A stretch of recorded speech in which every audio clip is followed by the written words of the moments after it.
metaphor of a tree. And how does that tree nourish itself?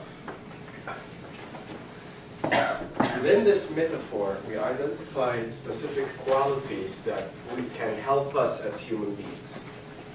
So, we identify that the tree always needs to be present with its needs. So the tree needs to be present with its needs to oxygen, it needs to grow, it needs whatever the need that the tree has. And then the tree needs to become more aware of how it can fulfill its needs. So I need the sun to fulfill my need of the sunlight, and how does the tree act for that? Why does the tree start swaying, following the sun? Any plant start following the sun. And that's the action. So first, it is present with the need. Second, it becomes aware of the source that can fulfill its needs. The third and the last piece is taking an action to get its own needs. And the action of the tree, although it's subtle and we cannot see it with the naked eye, but what happens is that every leaf of the tree starts directing itself towards the sun. And that's the metaphor. So how us as human beings can benefit from that? So we summarized it that we have needs. Our needs are physical needs, emotional needs, and intellectual needs. And we need to research our resources. And we have inner resources and our own internal resources and external resources that we can get from the surrounding. And we also identified the actions that we need to take to be able to fulfill these needs are three kinds of actions. Either we are absorbing, taking in, or we are releasing, or we are enabling. Enabling, it means doing nothing. So when you say, I need to be grounded, and I need to be present in the moment, and to stay in the now, that's you doing nothing, but in reality you are allowing the space for the magic to happen, for everything to happen. You will not be able to absorb without enabling. You will not be able to release without enabling. All of that, all of these three stages happen simultaneously in the same moment. We are not aware of it while it's happening. So this is the what. Now how can we do that?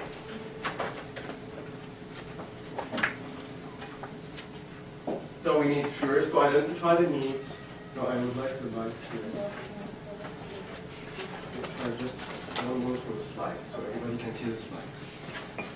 So, identifying the needs, that's the first thing that we need to do, and we do that by cultivating presence. Then, researching our resources, and this is what we call awareness, cultivating awareness. And then, taking relevant actions, and this is what we call cultivating balance. And the circle continues. As more balance you get, as more you will become present with your needs, as more you will become aware of how you can fulfill these needs, what are the sources that can fulfill your needs. And that's simply the framework that we will be practicing today. This framework we will practice on two levels. On a personal level and on a relationship level. So how I can be aware, present, aware, and seeking balance while I'm speaking with somebody and having a relationship with, whatever that relationship may be. If it's a working relationship or an intimate relationship, it follows exactly the same rule. The intensity is what varies. So, this is when we will start our day. We will start our day by practicing Qigong, a master class of Qigong with the theme of presence.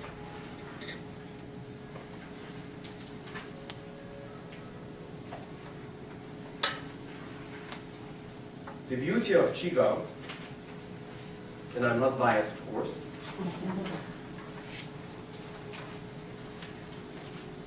the beauty of Qigong that it is not the form, it's not what you are doing what matters. What matters the most is the intention while you are doing what you are doing. So for example, in Tai Chi and in a lot of other forms and healing arts, we try to memorize every single movement. And that's us focusing on the what, which is fantastic, but it's not what we are seeking here. What we are seeking is to be able to understand, in Qigong, is to be able to be clear about the intention behind every single movement. Why am I doing that? For the sake of what? Is it cultivating physical presence? Is it emotional presence? Is it intellectual presence? How is it? What is the need behind what I'm doing? The need that I'm fulfilling. So it's all about nourishing myself here. And that's Qigong. It's very simple movement, very simple elements. Sometimes you can do an entire hour of practice without moving a muscle. You are just engaging your mind and your breath. Sometimes you can adapt any movement from Qigong with any way depending on what your needs. So I have my knee, I cannot move it today. I can do exactly the same practice, sitting on the chair, and as if I am moving my leg, but it's all in my mind and in my breath. What happens here, that my energy flow will follow exactly my intention. Maybe it will be, I will benefit with a bit of a less percentage than while I am standing and doing the movement, but still, that's a considerable amount of benefit. And that's Qigong. It's about the intention behind what you are doing. It's about cultivating, understanding the need. For the sake of what? Why am I doing that? But on an internal level. It's not about articulating the need. It's not about I'm doing that to heal my kidney, for example. No. It's about like that it doesn't feel good. Like this it feels better. Like that it feels nurturing. Like this it's not feeling nurturing, and so on and so on. On a very basic, simple level, with simple language. Once we start jumping into, okay, I am doing that to be able to boost my neural system and cultivate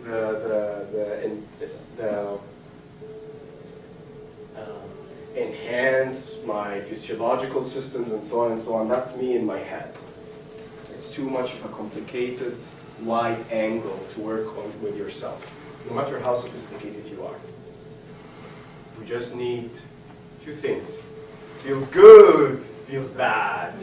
Simple. And then more of that and less of this, and how we can accomplish that. Enough talking? Now let's start working.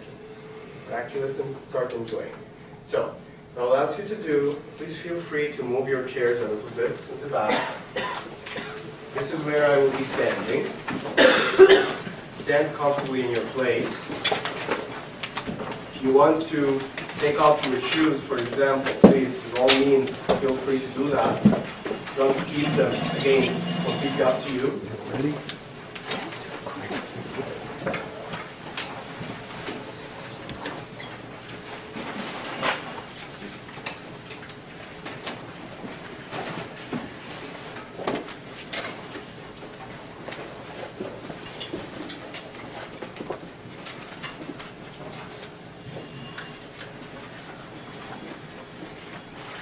I'll pulse it, I will bite. Don't worry. Perfect. So,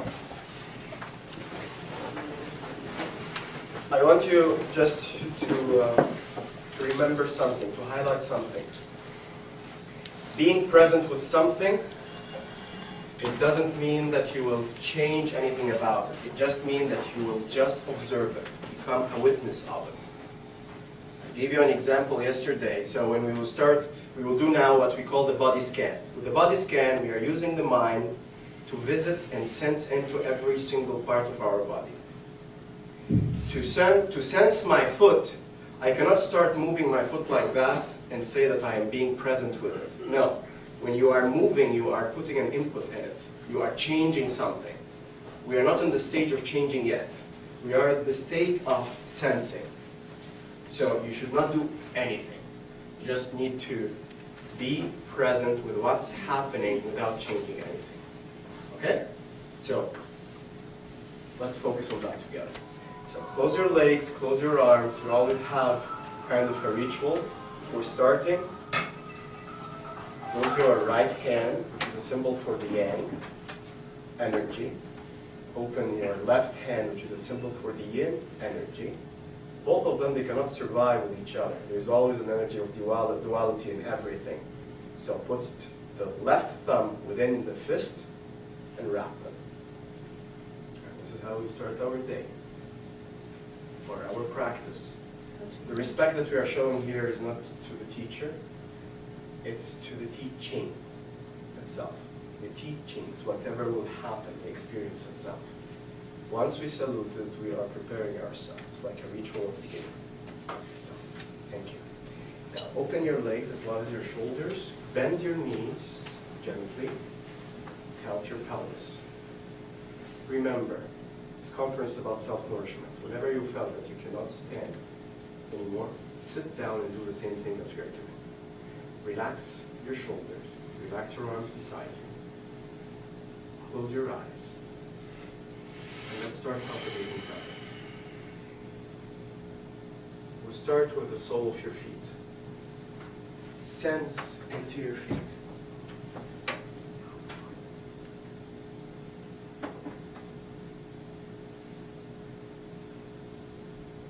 Try to find what's comfortable, what's not.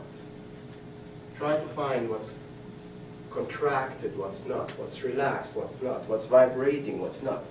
Very simple language of sensations, physical sensations.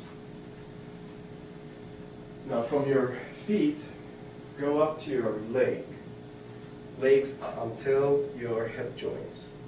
So your knees are included. And start sensing that. Sense the front side of it.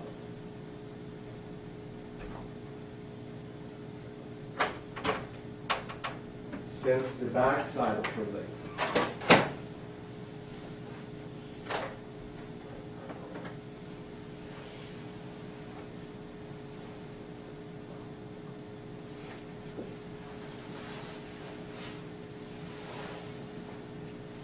Good. Now go a little bit higher to your reproductive system. Your sexual organ. Sense into that.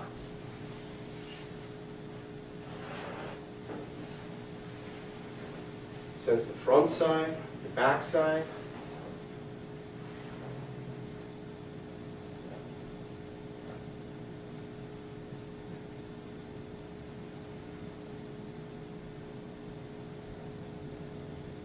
Go higher to your stomach, the abdominal area. Sense into that. Front side and back side. That means that include your lower back too.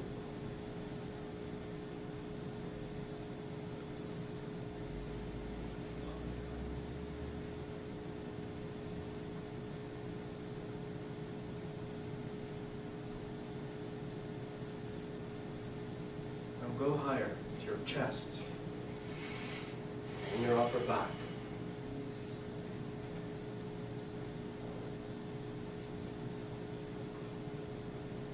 There is no such thing that's called I feel nothing, I sense nothing. As long you're alive, as long your cells are alive, every cell is giving you a message. Try to figure out what is that message on a very basic level. The language of the body is sensations.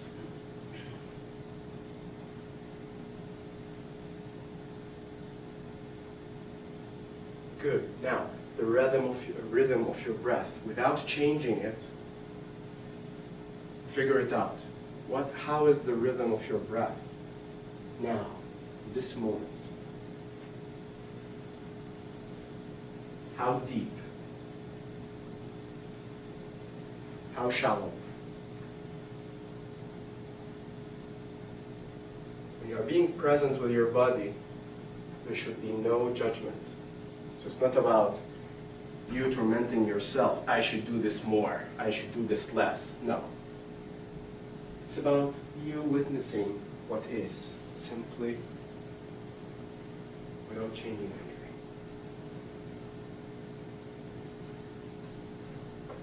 Now go up to your neck. Sense into it. Front, back, sides of the neck.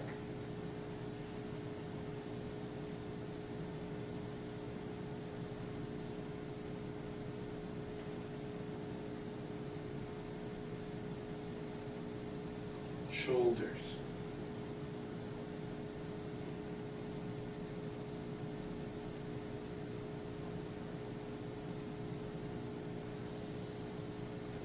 I can see some minds wandering.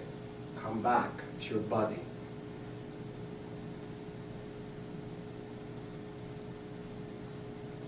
Rest of your arms.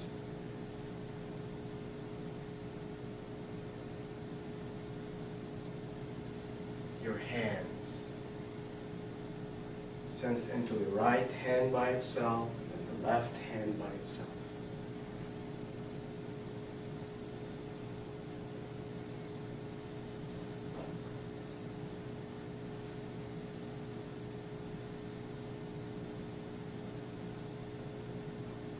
Your face.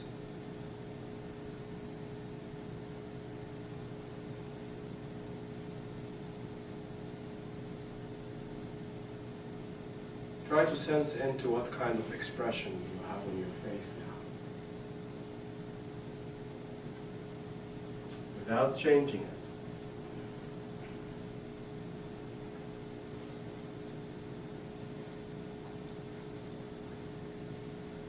Now your mouth.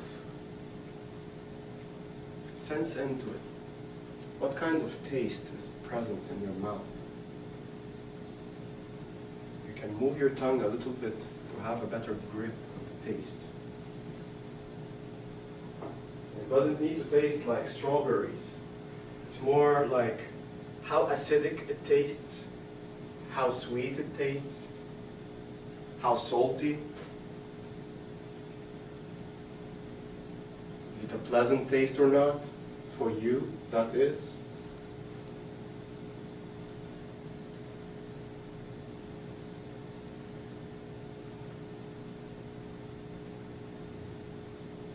Good. Now sense into your ears.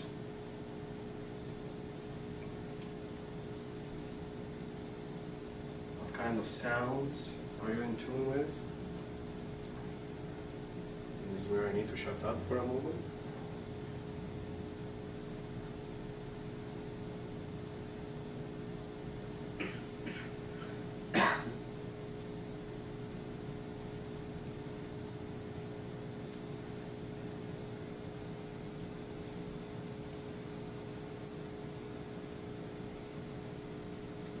Now, your skull, your hair.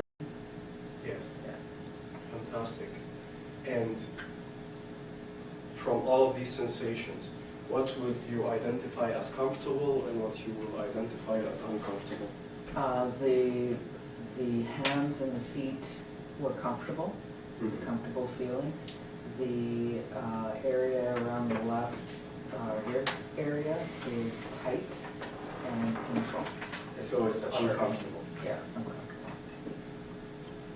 Perfect. Very good analytic analysis, let's say. Who else can share this? Pat, you want to share something? It was, I was surprised when I first did the scan how tight my leg was, my calf. It almost felt like it was knotting. And as well as my hip and my shoulder. We're all, like there was some sensation or level of discomfort and tightness. And so on the second scan, the leg and the hip were totally gone.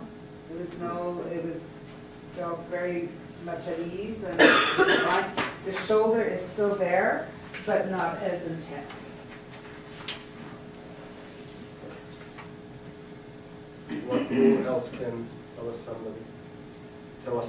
Sorry. The first scan, I found my upper back, the for your shoulder blades is really tight.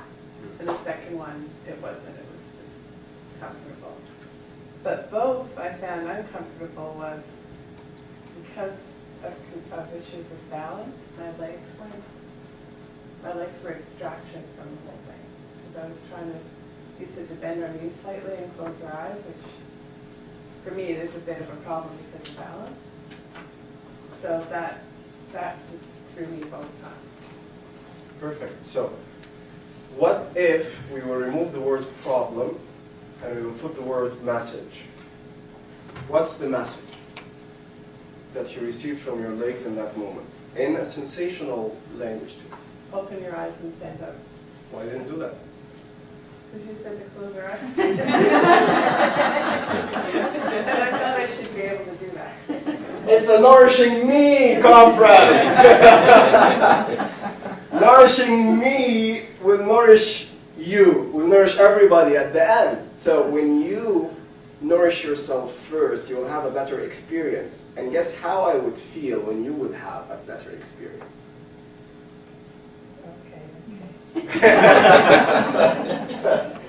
Please. Don't feel bad, I felt the same way. During the first exercise, my right calf was tight and almost painful. But both my arm are, both my hand are full. And you can feel slow. On the second exercise, I feel my body like losing the balance. I was like in the middle of title, like weight. I had to stand still or balance myself, otherwise I would fall. That's a very... So what you're saying, that within the second scan, you felt that your entire body was loose to the extent that it became uncomfortable. Yeah, it's just like if you're swimming, Yes. or if you leave yourself floating above the water, Yes. you will feel the water is up and down from the tidal. That's how I was feeling my body steady. Perfect. Now, what made it more difficult for me to understand what Paul was saying, in your opinion?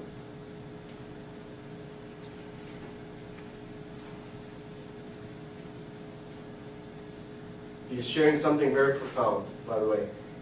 But what made it difficult for me to understand him? If you know, if you have a sense, just speak, please. He felt worse, if you could say, afterwards than at the beginning, and everyone else is sort of saying they felt something better afterwards. So he gave an unconventional answer, maybe. Okay, good. That's an hypothesis, an option. What else? What other hypothesis?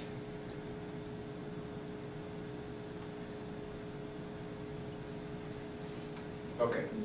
He gave an image. If you're not familiar maybe with that image, you can An help image, me. a metaphor. Yes. He used a metaphor and presumed that I understand how does it feel when I'm floating on the water, on a sensational level. And this is what made it more difficult for me, to get exactly what he's trying to say. If Paul or anybody else, I'm just using Paul's example because that's very good to highlight the power of sensations within communication. If he started with sensations right away, I will get him much, much faster and with clarity. But I felt that I'm losing my balance and I started to be dizzy, and after that he can give me the image, for example. But for me, I knew exactly what he was talking about. So his metaphor was helping me. Definitely. But how many people can resonate with such a metaphor? At the end, a metaphor has a lot of cultural content, a lot of identity content. But I'm the metaphor guy, by the way. Anybody that worked with me in a coaching capacity, I'm a guy that speaks with metaphors all the time. I am a living metaphor here with what I'm wearing. But the thing is that it's a matter just of an order. I start by describing sensations first, something that I am sure that everybody resonates with, and nobody will have double meanings of it.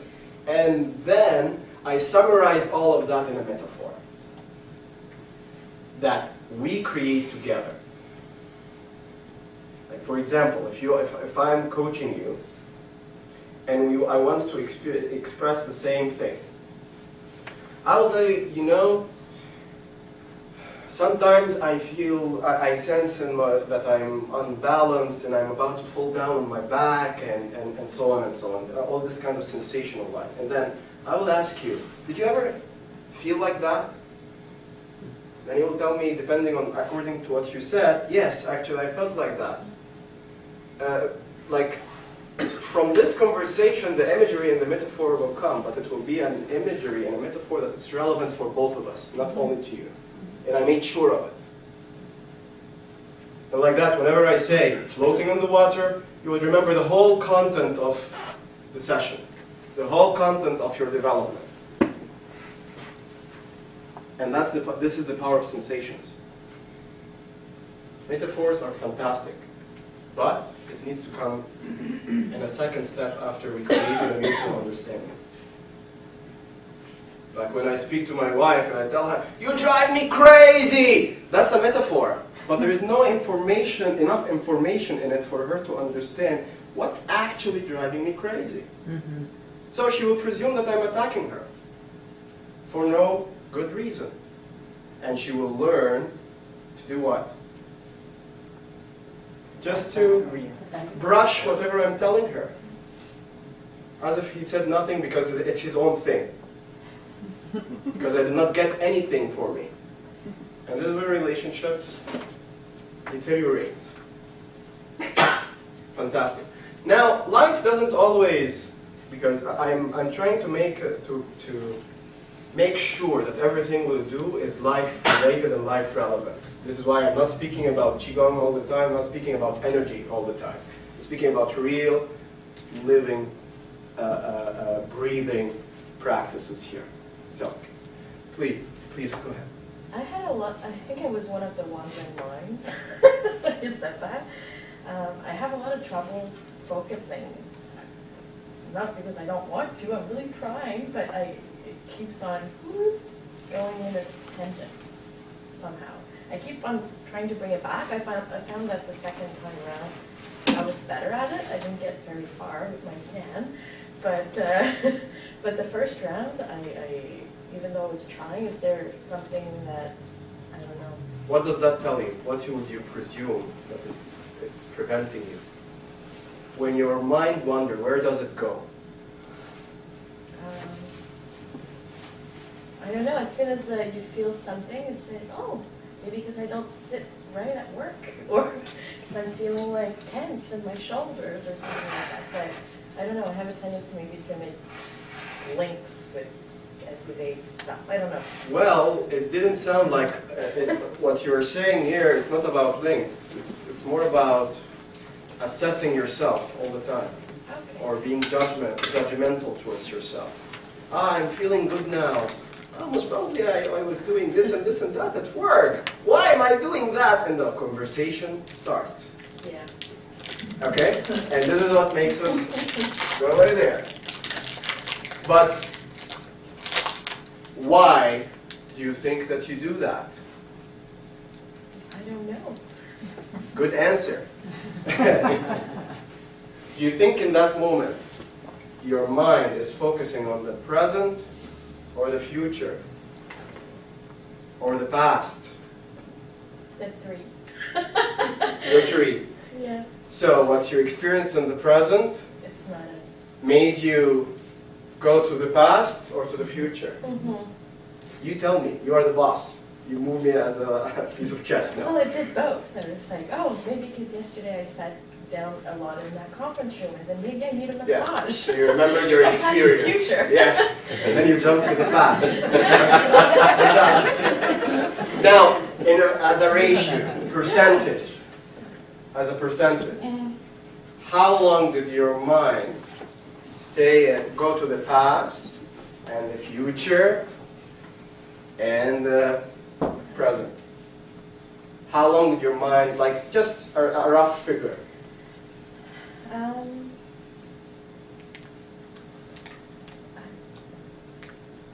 It's hard to say. Sometimes I feel like I'm not conscious of me, and all of a sudden you say, I think minds are wondering. It's like, oh God, that's me. It's like I wasn't conscious of it all, and then I was trying to get back to it, and then I could do a bit, and then all of a sudden, whoop, here we go again. I don't know. So let's say, if we will summarize, let's say what, 50% you were past and future and 50% present? Yeah, I could say that, yeah. I don't think so. No.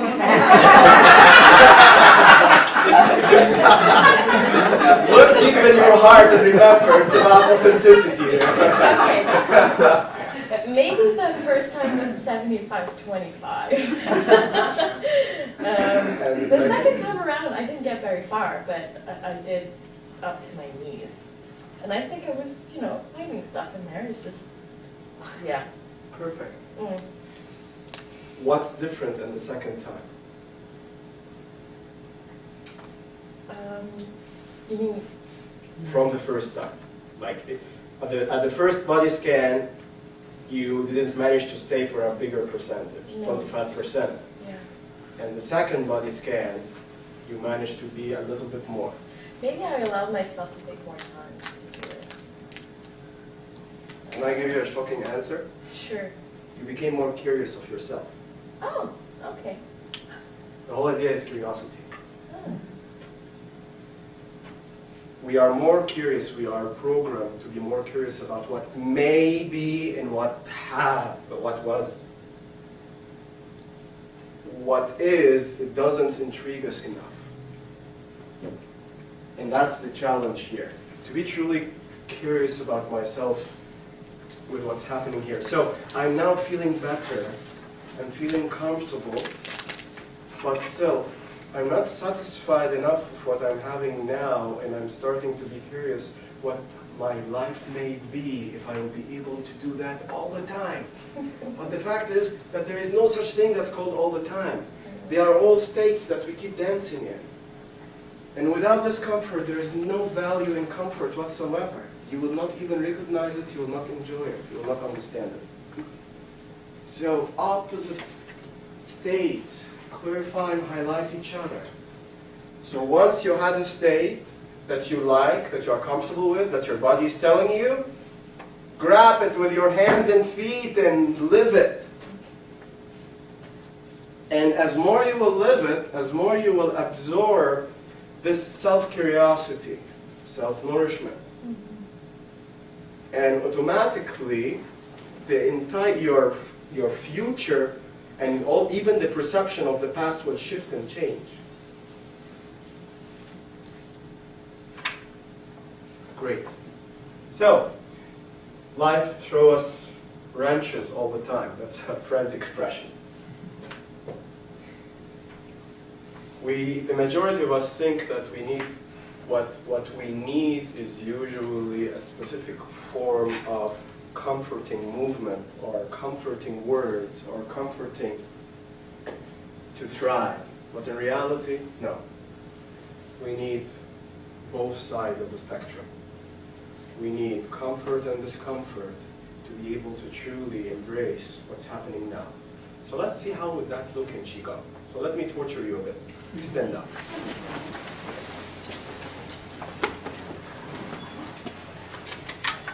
So in this moment, please be advised if you have any knee problem, any joint problem, take care of yourself. Do the same thing that we are doing, but while you are sitting on the ground, and you will benefit. There's no problem about that. Okay? I promise you no injuries, but I don't want you to feel worse with anyway. So now I would like you to open your legs wider than your shoulders.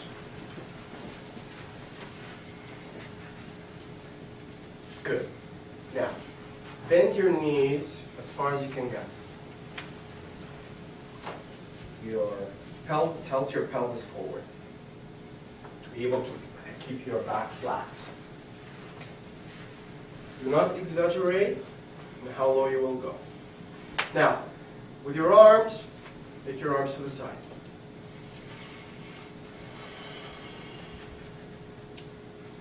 Close your eyes, and as odd as it would sound, relax and breathe in the same position.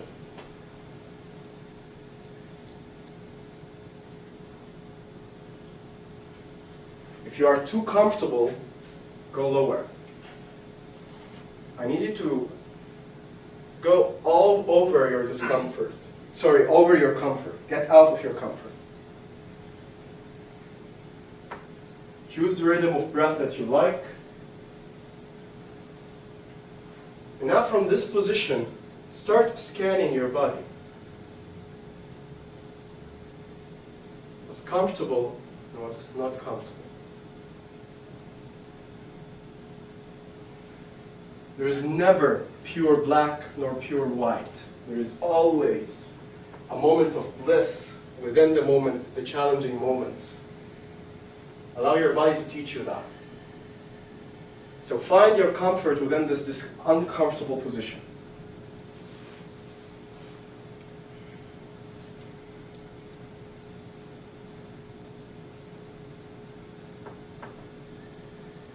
If you are sitting on the chair, keep your arms up. Anyway.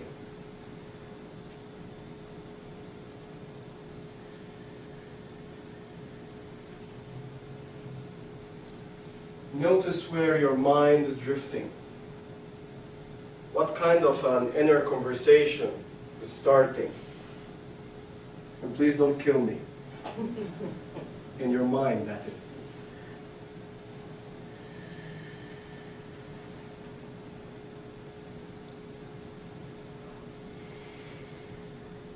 Good. Now slowly stand up while you are scanning.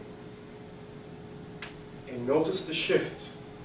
Where are they? What's happening in your body? As you take your arms down, you relax your legs. Be present without changing anything. Don't move anything. You're just standing normally as you started. And be present with what is, without changing anything. And scan. As more you practice scanning your body, as faster it will happen. You'll be able to look everywhere in a very short time. In a moment, actually. Make sure to include what's happening in your breath. What's buzzing in your mind. What kind of emotions are emerging.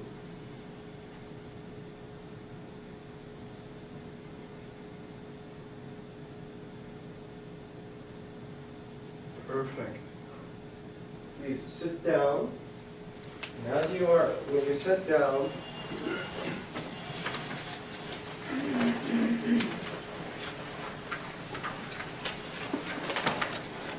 order your mind. Like start thinking what happened and capture it. What was more comfortable? What was less comfortable? What kind of sensations? And when did the shifts happen? What shifted from when I was being tortured by that guy? What happened when the torture was stopped? Where was my mind? Where were my emotions? You see the richness of the idea of being present with oneself is very rich. The majority of us, we just do it on one level, and even superficially. We do not truly dig deep because we are not curious enough about ourselves. We are more curious about what's happening around us. So, please, I'll give you a few moments to do this.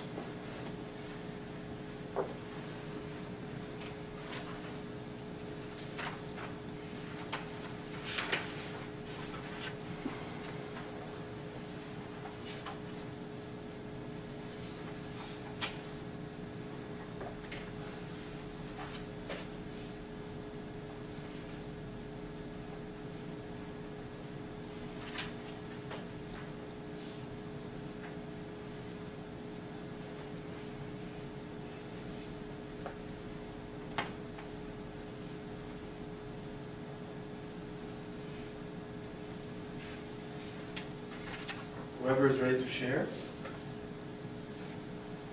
I'll be grateful. In the first position, I was very uncomfortable, and with my eyes closed, I felt the same lack of balance. I opened my eyes, the lack of balance completely went away, and when I was in the lower position, my left foot did not feel uncomfortable like the first time I scanned. But my arms were very uncomfortable Give me a and bit of tense. sensations. Yes, tense. Tense. Then when I decided to raise a little bit, take a left step, pressure on my legs. My foot became uncomfortable again. Now that wasn't happening initially, but it became uncomfortable again. Pain, jabbing pain. Mm. But when I lowered my arms, everything went away. And I felt the tension was gone. The pain was gone. Even in the foot, the Even in initial the foot. Just the pain was gone, there's still tingling. Mm. Amazing. So, how would you explain this? If you would like to explain. And please, feel free to pitch in. Right. Yeah, when I changed positions, so it's all about how I'm holding myself, standing, crouching, whatever position I'm in, affects my nervous system. Mm. I believe anyway, because otherwise I wouldn't have felt the pain if I was in that other position all the time. Maybe. That's a possibility. Thank you. I invite all of us to think a bit about that, the explanation. So just to recap, she started at her first scan, she had a dominant pain in her leg, in her left, in her foot, in the left foot. Then, now when we did this uncomfortable scanning position, which we call Mabu or horse stand, from that position, every part of her body almost was uncomfortable, but she could not feel that her leg is uncomfortable anymore. And then after all of this general discomfort and the initial uncomfortable area, she cannot sense it anymore. When she stood up and she stood in a relaxed position, everything dissipated. Mm-hmm. Think about that. What does that mean? What are we learning from this? The tension is creating the discomfort, and the relaxation or releasing of the tension is creating comfort. That's a hypothesis.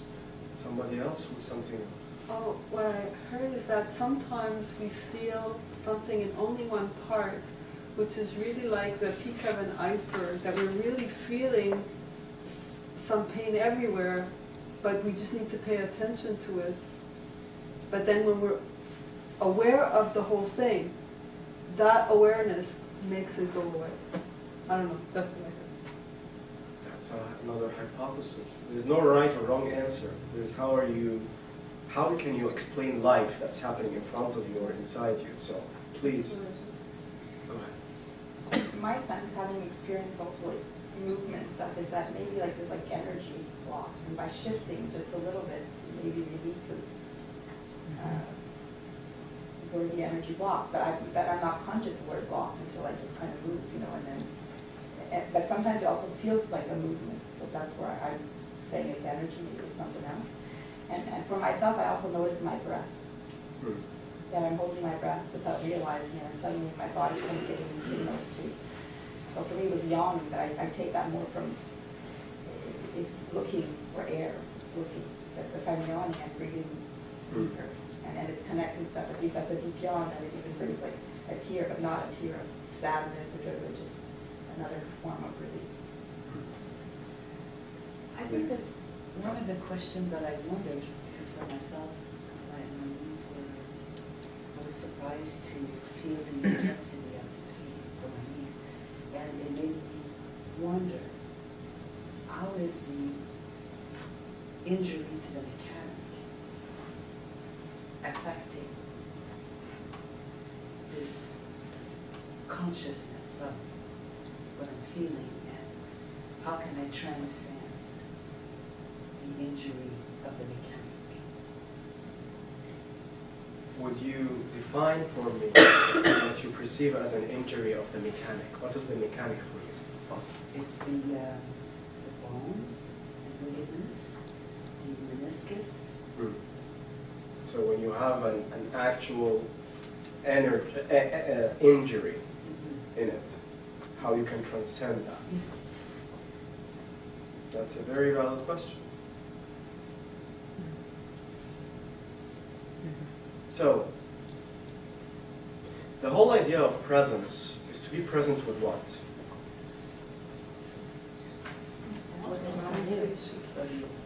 With yourself, with your sensations, with what is. All of these are right answers. For the sake of what? You can nourish yourself. Nourishment. So, as you said, I have a problem in my knee, an actual injury. The knee is not sending you messages of pain to torment you. It's sending you a message of pain to seek your care and attention on every level, from energetic to emotional to biological to dynamic and movement-wise, and so on. This scream of help that is identified as pain, no matter how intense or how subtle it is, it's a kind of a scream of help. It's like a child that's telling you, please feed me. Once you are present with that, automatically on a subconscious level, your energy will start flowing there. Your blood will start going there. If the entire resources of who we are follows where you are focused at, where is your attention? So the challenge here is to actually sense this pain. And to be able to sense this pain, I need to be able to actually be present on a deeper and deeper level, especially if the pain and the injuries that I have are on much subtle levels, or even on a subjective level like emotional injury, emotional traumas. What we did with Qigong now, and what you experienced now, is highlighting the messages that your body is sending you already. So you came here with your pain already, with your injury. Okay? How you can, let's say, x-ray that, zoom in on that enough, is exactly using the techniques that we are doing now. Scanning my body from a very neutral state, in a neutral state. I did not still do anything. I'm just standing and scanning what is, that's being present with what is. And then scanning my body in two opposite states. The first state was the yin state, where we are relaxing and stretching and opening and everything. And then the other state is scanning my body within a yang, the opposite state, the yang state, where I am under pressure and going down and muscular tension, which is the opposite of muscular releasing and muscular stretch. So what happens here, that I start scanning, that here I'm becoming present with my sensations, not only as it is, also in relation to experiences of life. Because life is There is nothing that you're experiencing in life that is not either yin state or yang state.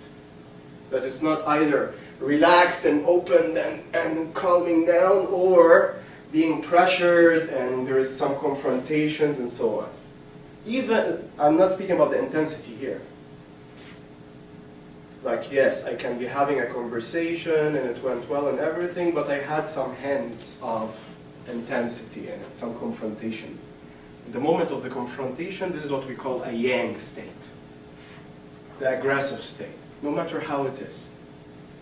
And the moment of the openness and we are truly getting each other, that's the yin state. Now, what's very intriguing about what happened to your blade and how the pain disappeared is sometimes, actually 90% of the time, the only reason of the pain is attention, and once you give it the attention on a subconscious level, the resources go there and your body solve it by itself, without a direct intervention on your side. But I did. How? Tell me. I adjusted my position. I opened my eyes. I became more balanced. So I did put action into it. So I did have. Of course. This is why I said sometimes. Sometimes the body just needs some attention. But in your case, you gave it the attention on a conscious level too. But there was much more than the attention that you did on a subconscious level that happened internally. So, what you are aware of, that this is very uncomfortable, that there is a pain message coming from the knee. Let me try to relieve it by standing a little bit up. So that's your conscious attention. But as this pain is being felt by your mind, by your brain, the rest of your body is receiving these alarms and starting to heed it. Send more blood, send more antibodies, focus more the regeneration hormones and the growth hormones in the area, and so on and so on. So your entire, you and your body is a team, but they are always, every cell of your body is working in the backstage. Okay? And understanding such a thing is relieving. Because I'm not living this life by myself and it's me against the world. There is actually somebody that is stuck with me in this form, which is my body, that wants to support me. And this is where, when we are a team. The only thing that I need to engage on my behalf is presence. To be present with it, to listen. I felt that as I was it was distracting in the sense that I was feeling the brain, my muscles working. So if there was anything else going on, I wasn't feeling it because my attention was on the fact that my legs were shaking and my muscles were working. So if there was anything in my arms, it was being overridden by what was going on in my leg. Yes. The presence will happen within the shifts from one state to the other. So once you stopped and you stood up, okay, and relaxed your arms, things will become very vivid. Messages will be more clear. If you truly have a pain somewhere, it will become more present. Because why sometimes people, after a Qigong class, they report that the next week or the second few days, they have a lot of pain in multiple areas, and it's not muscular pain. And I start feeling some pain in my kidneys and some pain in my liver, and this is not the impact of Qigong. As I told you, what Qigong does is help you be present with what truly is and go more and more on a deeper level. So what happens that you started to be more aware of the pains that you already have, the kind of emotions that you have been suppressing all your life, for example. And the beautiful thing, the good news, that all of this compressed energy, if emotional or physical, it gets regulated after like a week or so. because it's pressured, inside it's suppressed, so once you open the door, every system have its tendency to balance itself. When we are compressing something in a bottle, okay, like the pop, once you open the pop, the system needs to equalize the pressure within it. And by a system in that case, we are talking about the pop container and everything around it, the air around it. So the air pressure here needs to be exactly the same as the air pressure here. This is why the whole thing comes out, and then we reach a state of reasonable balance or relative balance, because everything is relative depending on the depth of things that you are working on and things that you have been suppressing. In that film, being suppressing an emotion from 20 years, it's different than an emotion that is very present recently. I will leave you there, and I would like you to take a break. Take a break 10 minutes. Please. Exchange with each other your experience, your learning. As more you start sharing with others your learning, and that's my calling. As more you share, I share with you what I learned, I'm refining and I'm learning with you, and I'm starting to be more real. Because you will challenge me. Yeah, but you know, I thought that it was like that. This is what I understood. And then I start rethinking things. And this is how you become intellectually present. Refining all what you're learning as you are sharing them. Versus, I need to wait until I will be qualified. And I will be complete, and with the stamp on the paper, before I start having the confidence to share. It's just sharing. And you know what? The world can take it. Maybe your insurance will not, but at least the world. So, as we started, let's salute each other at the end of every Qigong class. So remember, left hand, thumb inside, the right fist. Yeah. Thank you. So first thing I'd like to do is talk about the differences between Qigong and Qi of Life Qigong. Because Qigong is quite generic. Then I'd like to offer you the idea of Qigong as a lifelong companion. And finally, I'll talk about the challenges of work in our 50s and how Qigong can help during that decade and later into retirement. So we know Qigong is an ancient art that concentrates on breathing, slow and conscious movement, balance, and functional strength to ensure that all the body muscles work together. In fact, that's just been demonstrated. And we also know that if you want to date Qigong, it's anywhere from 3,500 to 5,000 years old.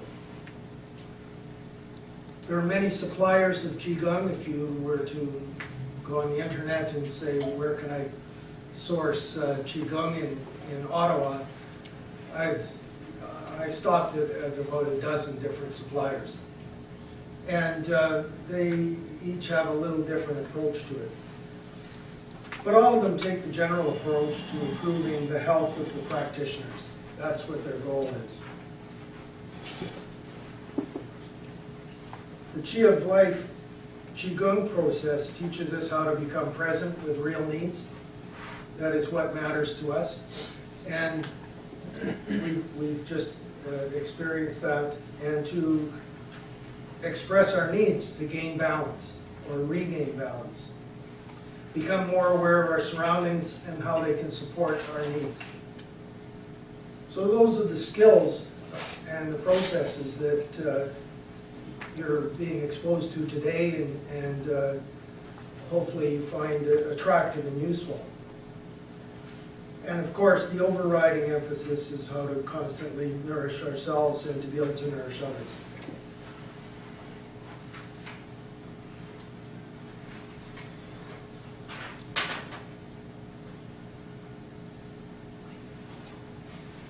So I asked myself the question, what's the difference between what the generic offerings were and what Samra was providing? And it was more of a curiosity, not an issue of wanting to compare. And I asked it from the perspective of what difference would it make in my life, not which is better on a scoring scale, but what would be better for me. So in this workshop, we're having a constant dialogue with you to explore the differences on what this approach means to you.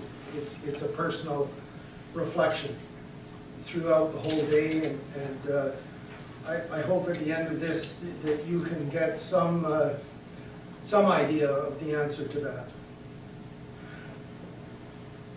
So everybody should have a copy of this.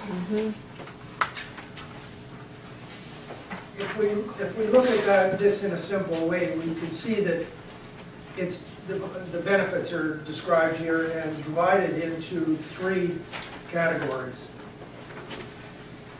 One category is after you've had a few classes, after a few months of persistent practice, and then after many years. So I'd ask you to take a moment to look at the benefits that are in each of those clusters, and I just want to engage you in a simple show of hands to see which are most attractive to you at this time. If you looked at the cluster and say, that's the cluster that attracts me most. This would be very interesting information for this engagement for the balance of the day. But also, I'm going to be challenging some of those perspectives, and it would be useful to take a minute and think about where you are.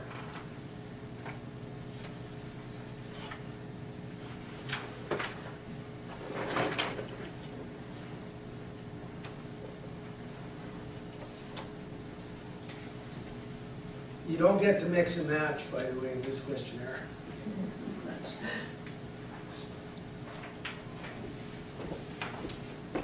So if I was to say who's most attracted to what you will immediately gain from the first few classes, could I have a show of hands?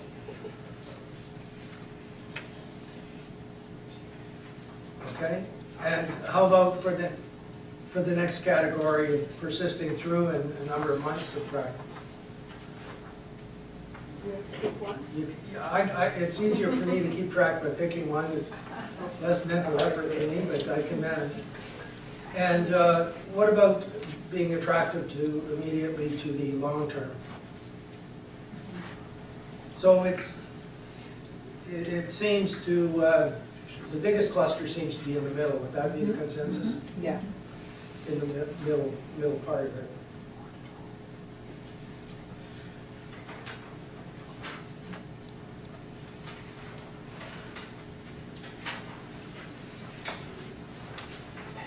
So I'm going to talk for a minute about looking at Qigong as a lifetime companion.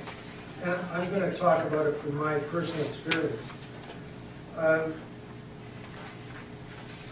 made a decision with my practice of Tai Chi and Qigong originally in my mid-20s. And I made a very conscious decision that I would treat Tai Chi, which was the predominant practice, as a lifetime companion.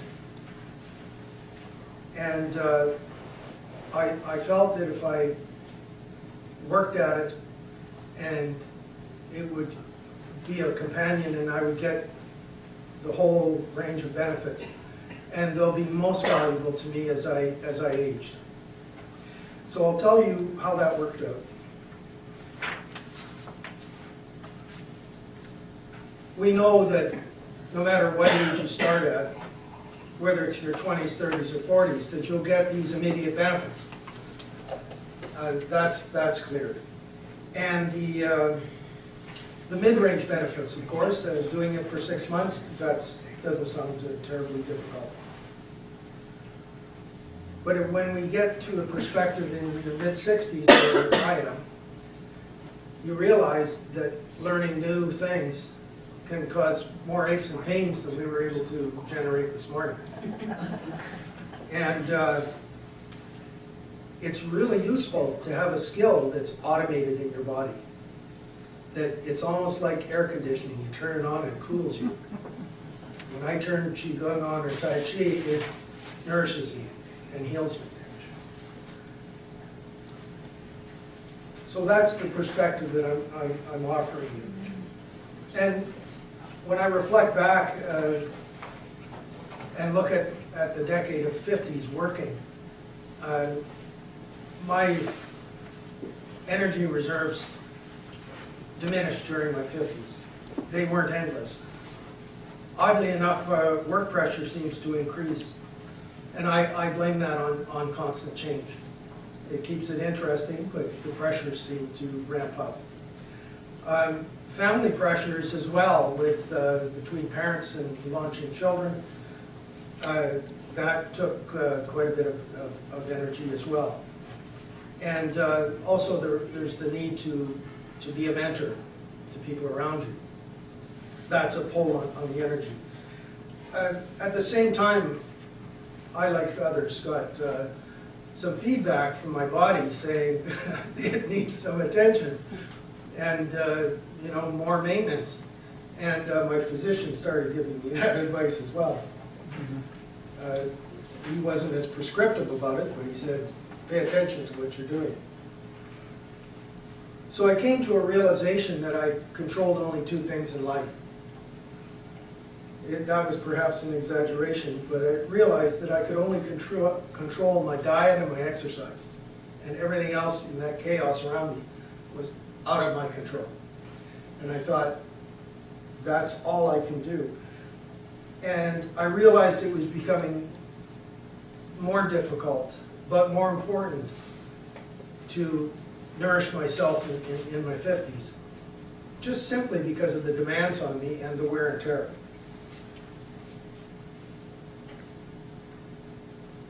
So this is where we start seeing how powerful Qigong, or in my case, at that time, Tai Chi was in promoting health. The first thing that I really was thankful for is when I started doing more conventional exercises on a regular basis. The Qigong was acting as an amplifier, or the Tai Chi at that time, was acting as an amplifier. So when I would do conventional exercises and the muscles would get stiff and sore, this body scan that we experienced this morning was giving me appropriate and gentle feedback, not telling me that it was a lost cause because I was so knackered from doing conventional exercises that were supposed to be good for me. The other thing I noticed is periodically I would have an acute illness. Some of us run through those years without that. Some of us get visited by different illnesses. But it wasn't so much the recovery from the illness that was the difficulty. Getting well enough to get back to work, but it was to get back to that high level of energy that was required to cope with life in the way that I wanted to do it. And I can guarantee you that having a competent practice of Tai Chi or Qigong allows you to make full recovery, if not rapid recovery, from illnesses. And in my 20s, 30s, and 40s, it was nice, but I didn't really rely on that benefit. When I've reviewed some of the literature on Qigong for this conference, I noticed that most of the research was done on older, unwell people. So this again anecdotally confirms in my mind that it's particularly useful. So this is why I say consider it as a companion and start now. It's a long way to go before you really need it. So you have to decide whether that's worthwhile. So 3 years ago, I faced a nasty situation. I had to rehabilitate myself from open heart surgery. So I employed a personal trainer for a number of years. So I was under the whip, and I started to slowly rebuild the strength, flexibility, and endurance. And it was curious. I don't know how many of you work with personal trainers, but the professional ones are very, very meticulous record keeper. So they know, they deal with a whole lot of people, and yet when they look at you that day that you're there, they say, here's how much you're going to do of this, and that, and that, and that, and here's the progression that you're on, and here's where your performance is, just in case you wanted to know. They start out like that every time. So after a number of months, I was well enough, I felt, to restart doing my Tai Chi at home. And the personal trainer said, oh, you, instead of lagging behind on your progression, you're now approaching a normal progression of strengthening, considering your effort and my effort, meaning the trainer's effort. So I thought that was really good. And then I encountered Samar in his offering in the last year. And personal trainer said, this is odd, because now you're progressing faster than normal, which is okay. I mean, the trainer is trained and skilled at delivering me the same level of pain every week. Okay, so that doesn't change, but it's intellectually interesting. Whether I get stronger faster, to me, I just say, let's slow down a little bit anyway, but that's not on. So as it turns out, the medical people too are keeping track of how well I'm doing. And their opinion was, I was saying, I don't feel like I'm thriving. This is a long recovery. 3 years is a long time to come back. And they say, some people take a long time. And so right now they're saying, you're good and you're healthier than you were before. Now, I'd heard that a couple of times, right? The promise that, oh yeah, we're going to go in and do some plumbing and you'll be better than you ever been. I go, yeah, right. But it's might happen.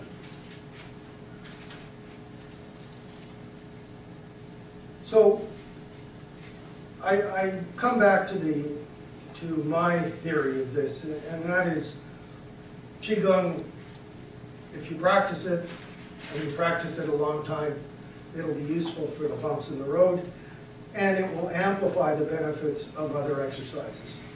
So it's an easy companion to have, and it certainly isn't, if you're in your 20s, you might want to focus on it exclusively.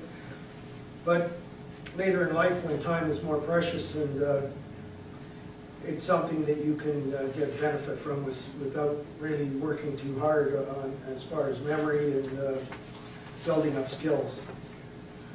And the other thing is that I haven't mentioned is it absolutely reduced the stress of illness. Knowing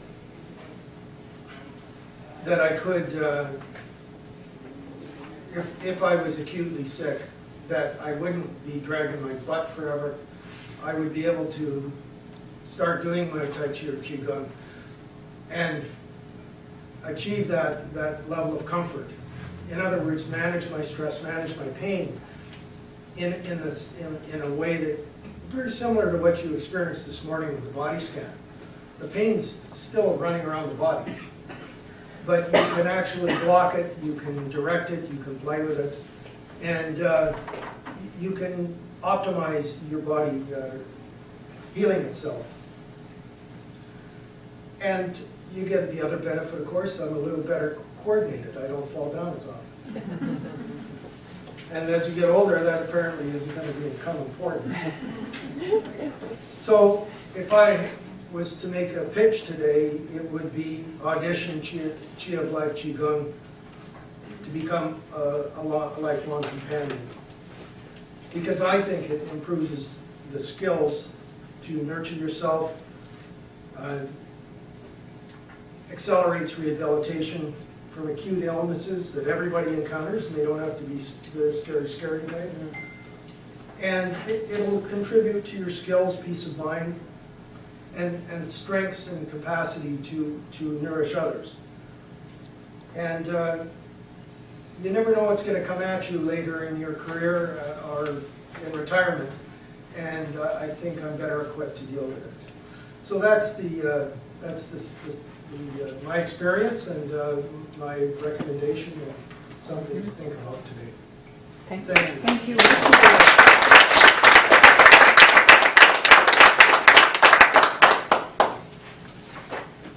Give me a beer. Do I have to let you No. know? No need to pitch that much. Thank God we're healthy.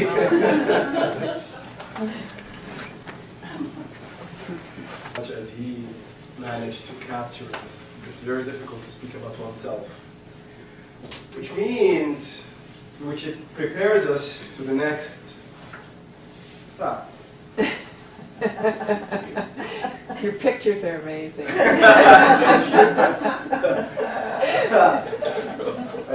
try to say a lot without many words, so cultivating presence and relationship. Yes. Skill 1, listening.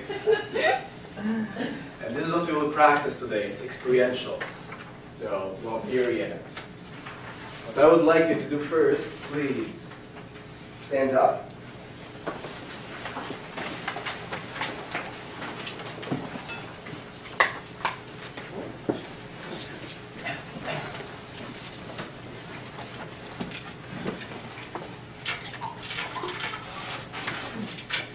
Open your legs a little bit.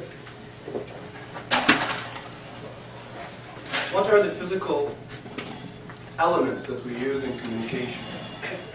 For me, relationships, the core of relationship is communication. If you don't have a communication, you don't have a relationship. So, what's the assets in our body that we use in communication? Facial expressions? Sorry? Facial expressions? Facial expressions. What else? Tone of voice. Tone of voice. Fantastic. What else? Hands? Hands and gestures, body positions, eyes, Choice of lexic. choice of lexic. Yes. Can you please elaborate? Words that it's either, hey, yo, man, how's it going? It's a pleasure meeting you. You know, Yeah. that choice of word. Crafting your language. Something else that we skip on? Timing. I need it more physical. So if you can translate it for me physically. I'm a physical guy. It's easier. Appearance is what you choose to wear. Physical appearance and what you're wearing. And Yeah. good, good. So if these are our tools, of course, the number one tool is presence. Don't worry, you didn't flank yet. You're still on the road. Being present with what's happening within your body, and also becoming more aware of and present of what's happening in the other person's body. So the presence to be able to notice all of that. So what we will do now, we need just to fine-tune our tools of communication. Okay? So let's first start by relaxing our head. Your hands up with your fingertips. Start like a shower effect on your head, making sure that you are covering the entire surface of your head. As you are doing that, you don't need to move your head like that. Just utilize your hands. As you are doing that, start breathing deeply. Close your eyes and send this breath to your head. And make sure that your head is like you are tapping the entire surface of the of your head. You can include a big part of your neck with it.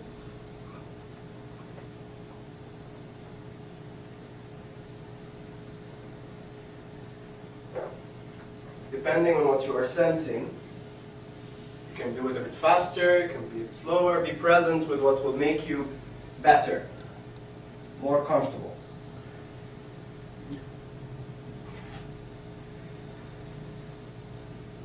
Perfect.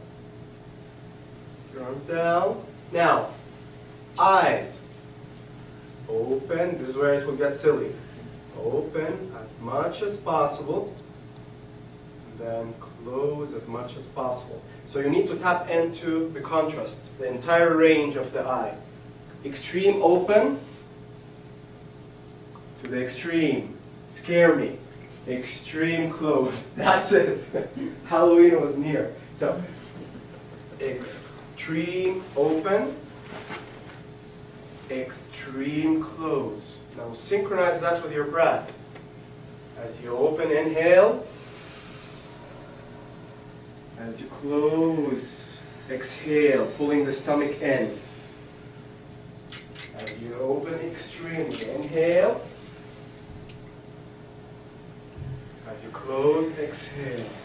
Now notice that your eyebrows is a part of the eye team. So as you inhale, you open your eyes, you take your eyebrows up as high as possible. As you exhale, pull your stomach in, your eyebrows down. Repeat. You can giggle, you can laugh, you can feel shy, but know that nobody is looking at you. Everybody's occupied with his own self. Repeat. Good.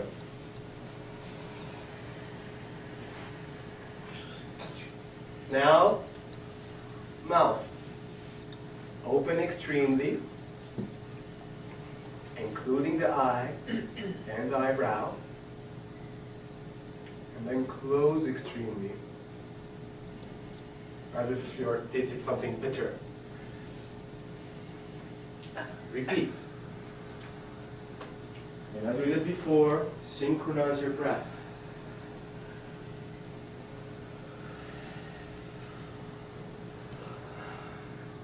It's very interesting, but the best way to do everything, whenever you are opening something, you inhale.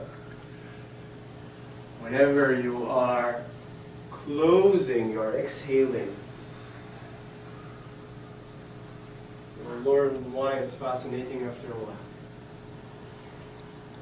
Good. Now we have the tongue. Include that to the bargain. Don't worry, I'll not be offended. Take your tongue out. Breathe in. Out. Good. Repeat. Take your tongue as far as possible. Tune your tools. Be silly.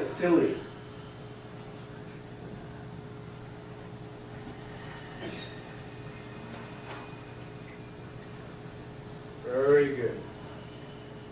Good. Now, for the body posture, again, we need to visit the two contrasts, the two extremes. Let's just focus on small and big. So, extremely small, contracting your, shrinking your body, bending the knees, head down, and extremely Superman-like. Big. Synchronize your breath with that. Small, don't make it physical, allow your entire being to deliver the meaning. And then, a Superman or Wonder Woman.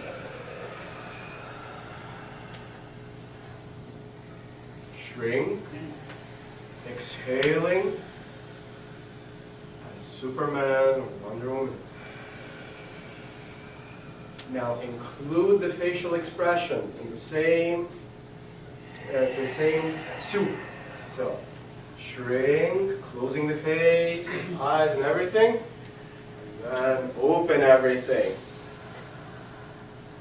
Great, don't worry, you look good, even with your tongue out. Down, last time. Wow. Good, and now we are ready to have a conversation. The thing is, as I was telling somebody previously, we are all afraid of each other. When we are speaking, we are afraid of the when I'm speaking with somebody, sometimes I can be afraid of the lashback. I can be afraid that she will misunderstand me or he will misunderstand me. I can be afraid that maybe they will offend me or I will offend them. There's a lot of fear there. The best thing that can allow this fear to be diluted a bit, and for us to relax and be authentic, is to be okay of being a bit vulnerable, just a little bit. Silliness is a bit of vulnerability. And for us, we are programmed to be as strict, professional as possible because we think that professionalism is not showing expressions or emotions. But in reality, this is the hinder in front of whatever means that to be professional. This is what slowed down professionalism. Because at the end of the day, while we are having a conversation, I'm always guessing, how is she feeling about what I'm saying? Even if we are professional and I'm not saying anything.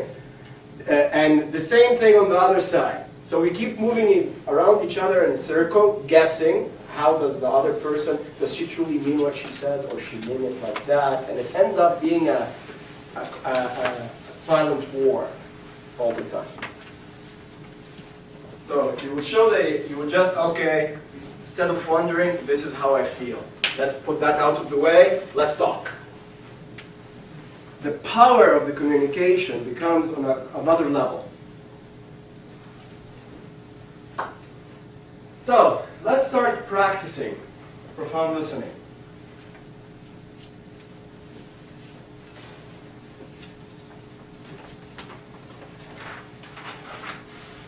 You can take your notes with you.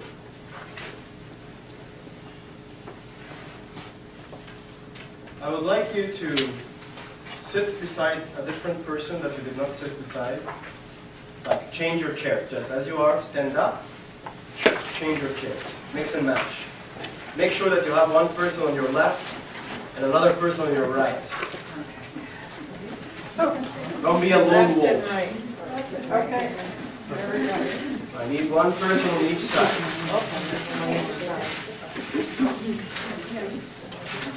Okay. Yes. Hi.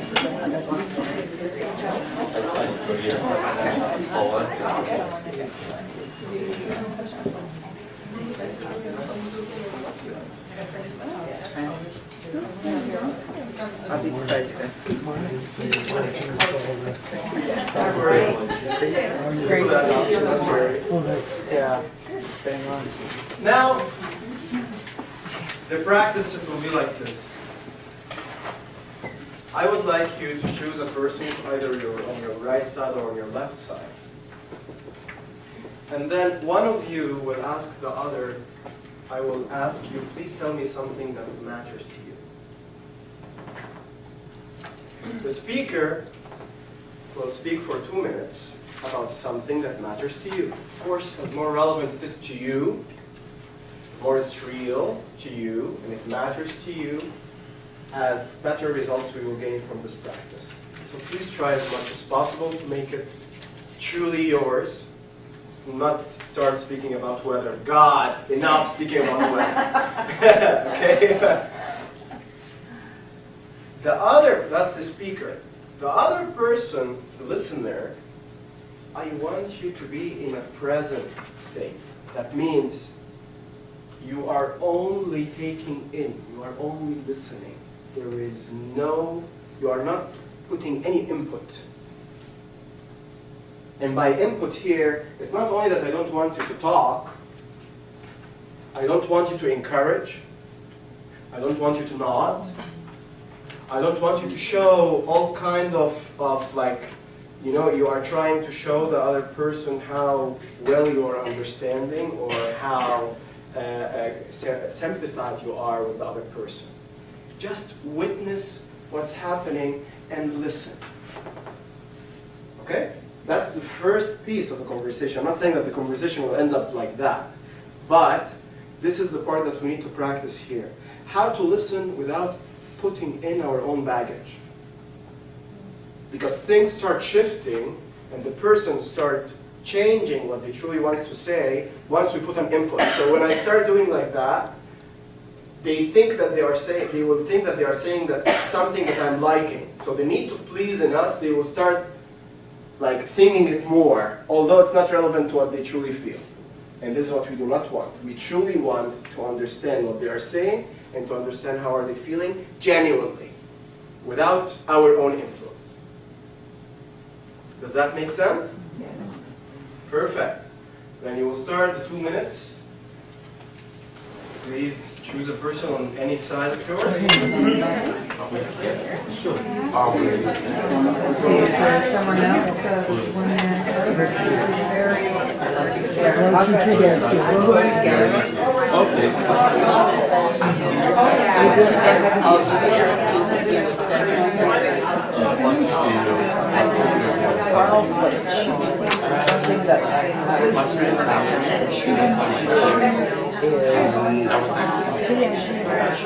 One the leaves and putting it back. So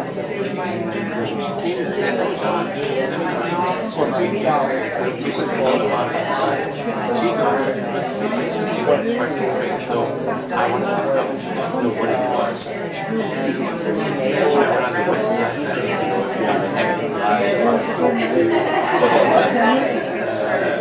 get the chance to go involved and that's why I came here. What teaching is all about. Being nice before. Never do that first. Never. I came yesterday to the meeting and I was that's what and this morning I was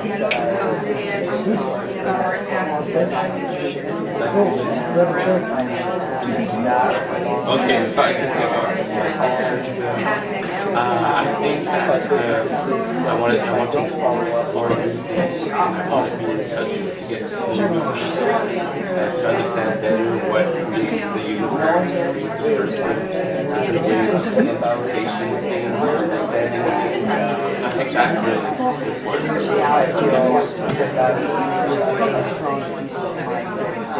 Yeah.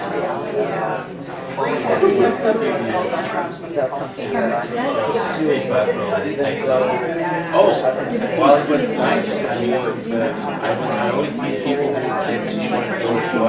I learned all I think it's 107 years like that. And all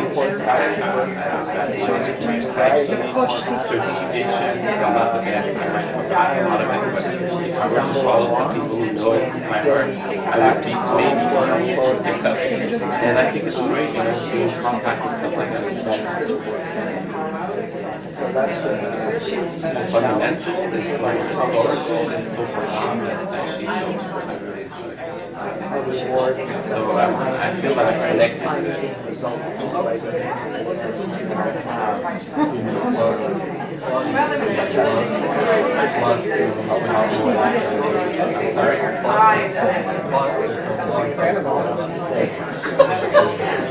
What was you have 20 seconds to recap, to wrap up what you said. You have 20 seconds. And to be in touch with your audience and with the internal peace.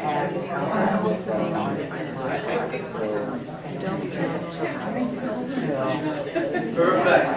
Thank you. Thank your partner. Thank you. Now I would like to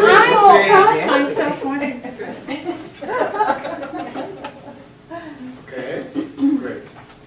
We're becoming one family now.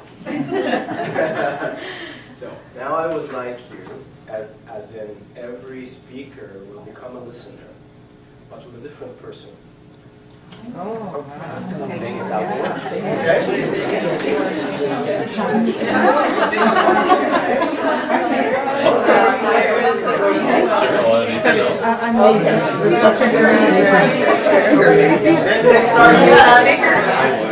Well, you were here, I was a speaker. I was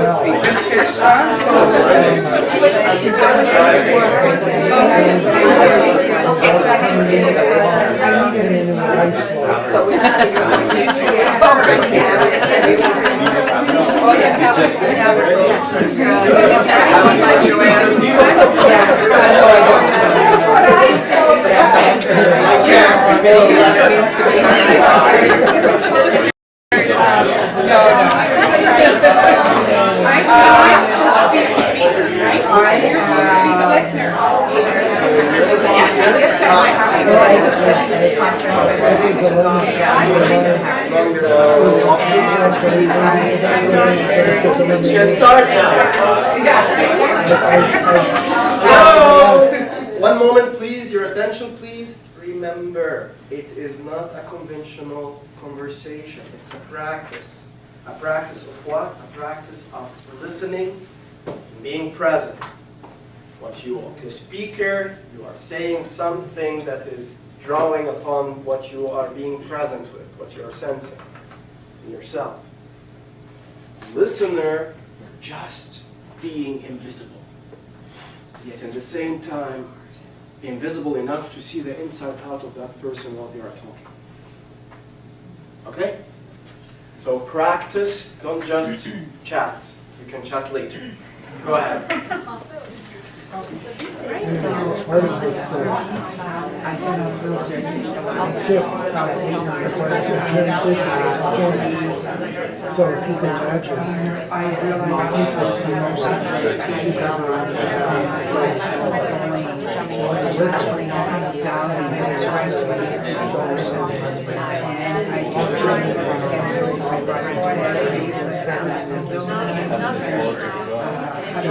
all of those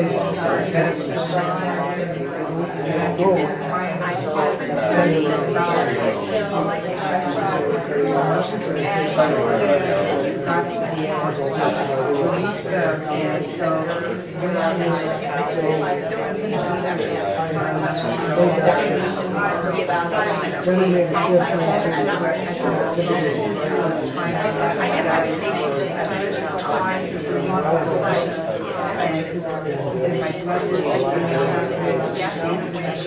and now,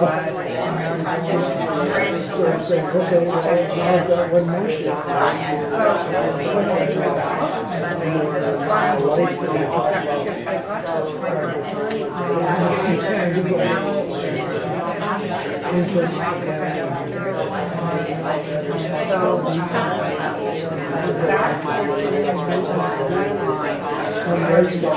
that's one thing.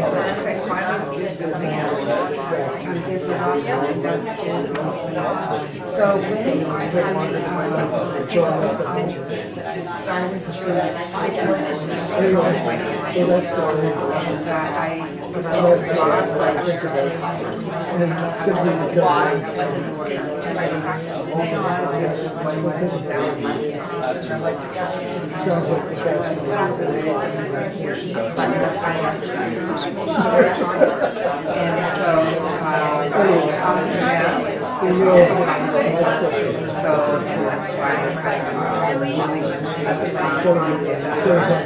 I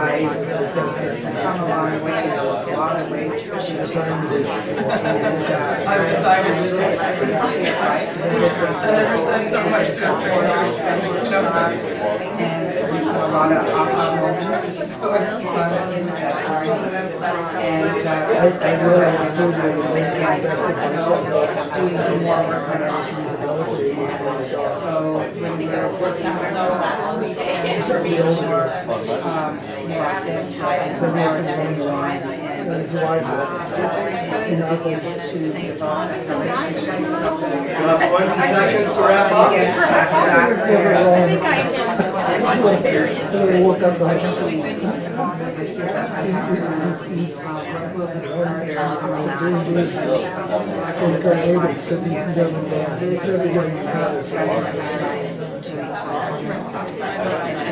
That's the wrap. Have you gotten 10 minutes? No, it's precious whatsoever. I'm so finding myself wanting to go.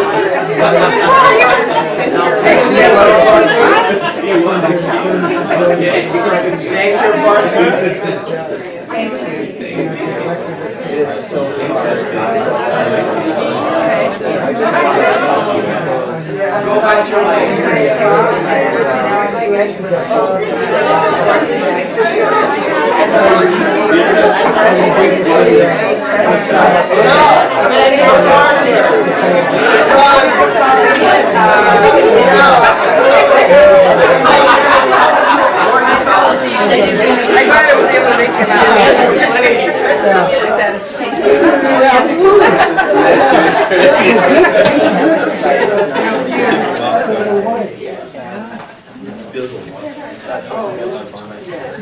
Thank you.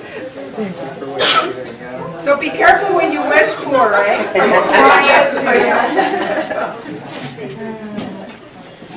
It's amazing the magic that a bit of listening can create. So,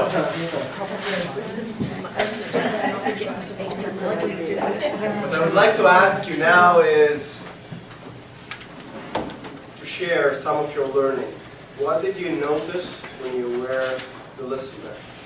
I wanted to nod my head and smile, and I wanted. As a speaker, I yes. No, as the listener. As a listener, sorry, yes. Yes, I was really fighting not to do that. Yeah. I holding myself still like that. And how difficult was that for you? It was very difficult. Very, very, very difficult. I know there was this, Please. there was this whole dialogue going on inside me, like, okay, I have to be a good listener. No, I want to nod. No, don't nod. Oh, this is interesting, what she's saying. I could smile. No, don't smile. Judging myself, am I being a good listener as you asked? Because I was talking to myself, and then I was trying to say to myself, well, stop talking to yourself and just listen. But she was very good. She was a total blank canvas the whole time. And like you're going, am I talking too much? Is she listening? Is she not? And then you think, what's wrong with this woman? How much did you, were you in the midst of this dialogue? How much of her were in? What Like- you were present like from half her? an What did you hour. hear? Half an Well, hour. I heard everything she was saying. At the same time, I was hearing all these judgments of, you're not supposed to nod, you're not supposed to. How come you can't just not nod? Like judging myself, like I wasn't good enough. In that case, your intention was focused where? Well, I'm not proud of it, but on me. I'm trying to be the best at what you were asking for. Actually, you have to, your intention has to be on you. Your purpose needs to be yours. That's the whole idea of nourishing me or self-nourishment. And there is nothing wrong with that. But the thing is, let's say the action that you were doing here, I was sitting to listen to whom? Am I listening to you, or am I listening to myself fixing you? Or myself doing something to you that you may like? In your case, you were listening to say what the teacher said. To try to do what To the try teacher to do asked. what the Exactly. teacher asked. And this is what distracted you Yes. from the act of listening. I never said that you have to do that 100%. I never said that you need to be obsessed about doing what I'm saying perfectly. Definitely. And this is where performativity kick in. Okay? One of the biggest diseases, social diseases in my opinion, is our need to perform for the sake of external powers. That it be people, community, culture, whatever it is. So that's a great thing. The other thing I found myself fading in and out as to what she was saying. I was trying to grasp everything, but sometimes I'd fade out, and then I'd hear a word that would pull me back into what she was saying. Your mind is selective what to focus with. It's a matter of curiosity again, as we were talking about. What she said in a moment, it became more curious to you, yourself. I had a lot of the head stuff going on, but I think I found a couple moments where when I really let myself out of the picture and watched what I was seeing, that I saw what was truly important to her. When she was talking about the different things, I saw in some body language a change in her body that told me, okay, this is her heart speaking. And another one that said, okay, this is the work I got to do speaking. Perfect. And this is the capacity that you are developing. Perfect. Please. Wow, I went through a lot of emotions because just in a nutshell, my background is in communication, and I study communication, and I wanted to nod, smile, because that's what we say, this transmitter and receptor communication, and there's the message, there's what it intends, the signifiant signifie, I'm sorry, in French. That means what is behind what is behind the message, and the message is the medium. And I wanted to nod to show them I received the content, you know, yes, or whatever, it's smiling or scratching, but I had to stay fixed. I was like, oh my God, this is hard, you know, because I want to say I'm listening, because that's the only cue she has that I've received, but I know it's also an exercise. Okay, la la la la la la.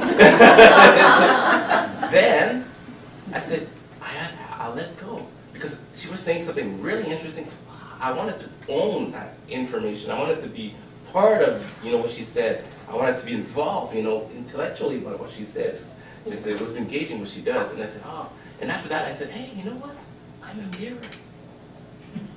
So I'm letting her talk to her, and I've noticed when I did that, she became sorry but beautiful. It's like she just let go, and I was like, wow, she's sharing things like, if I'm not there, you know, when you talk to yourself in the mirror, oh, should I do this? Na. That's how I felt. It's like, you're welcome.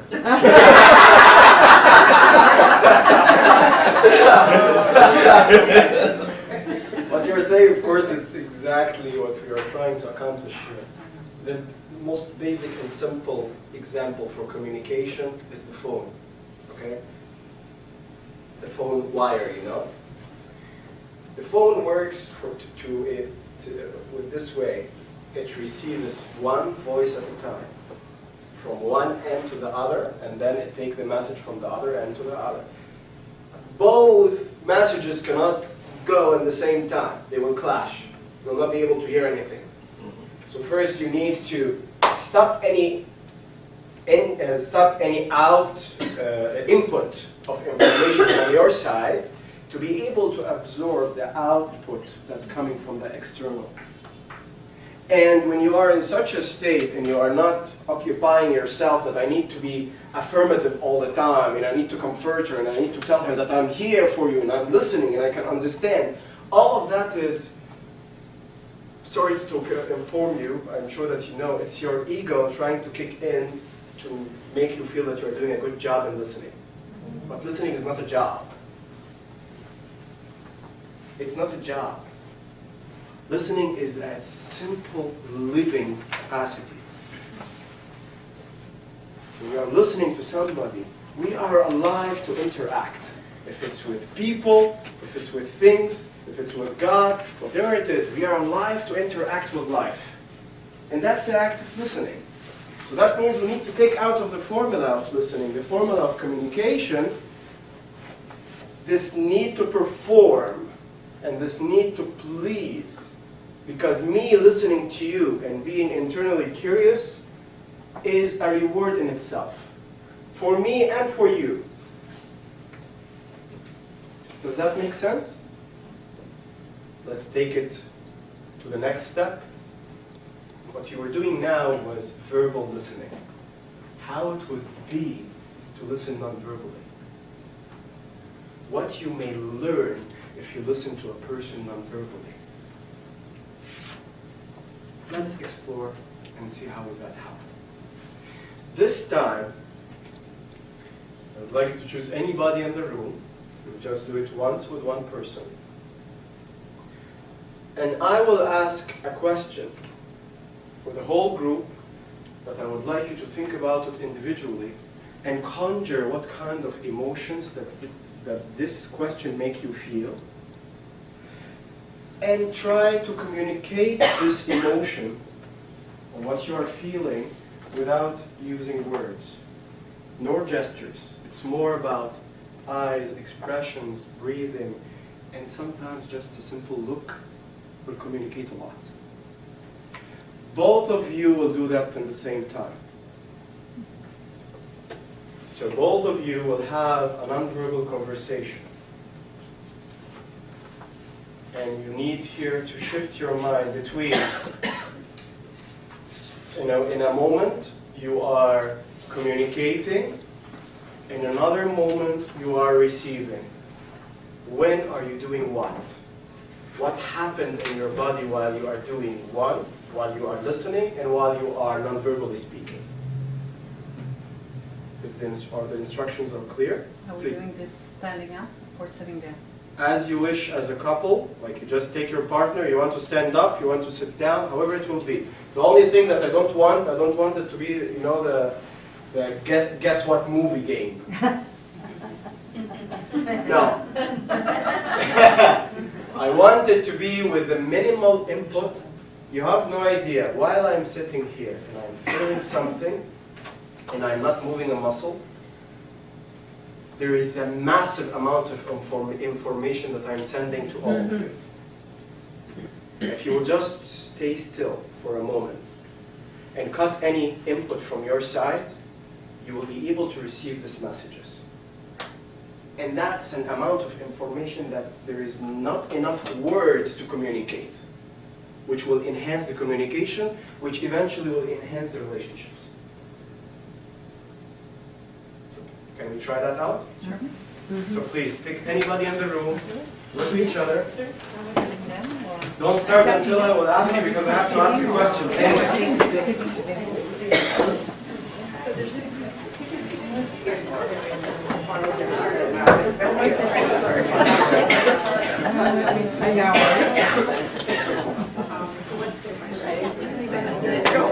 Are you ready? Are you ready to hear my question? You cannot start the practice without my question. So stay with me. I know that you are keen to start chatting. Please. We do it simultaneously? Yes. Even though that you are doing it simultaneously. What you said, simultaneously. Even if you were doing it at the same time, because we are on a non-verbal level, the mind is out of the equation a lot. What happens that the energy waves between both of us, it will act exactly like the phone wire. They know when to be communicated. Don't worry about it. What's important is for you to be present about what you are feeling and how is she feeling in relation to the question that I will ask you to. So, the question is, and I will share with you also from my side in the same moment.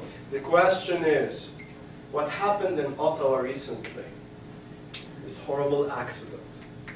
How did that impact you? The soldier that was killed and that was shot. The horrible killing.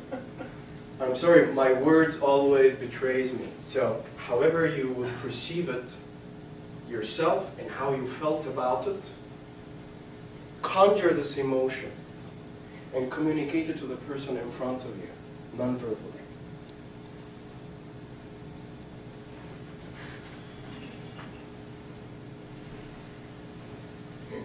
So you need first to be present with your own emotion, nourish yourself, and then try to understand the other person's emotion.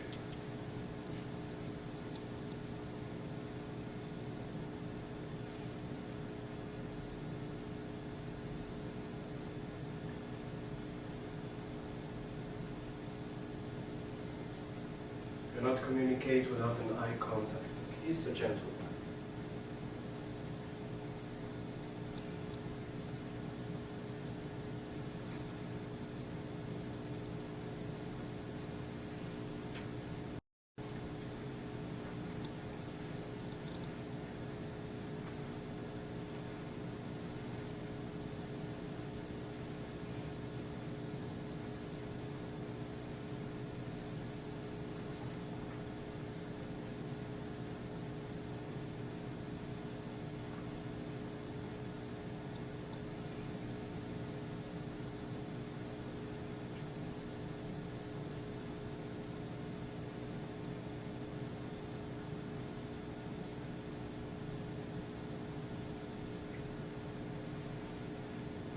time pass on, things will start getting clearer. Emotions will start being deeper. Comfort or discomfort will become more clear in your body and in the other person's body. Cultivate all of this information. Become present with that. Do not try to escape from the conversation just because it's becoming uncomfortable.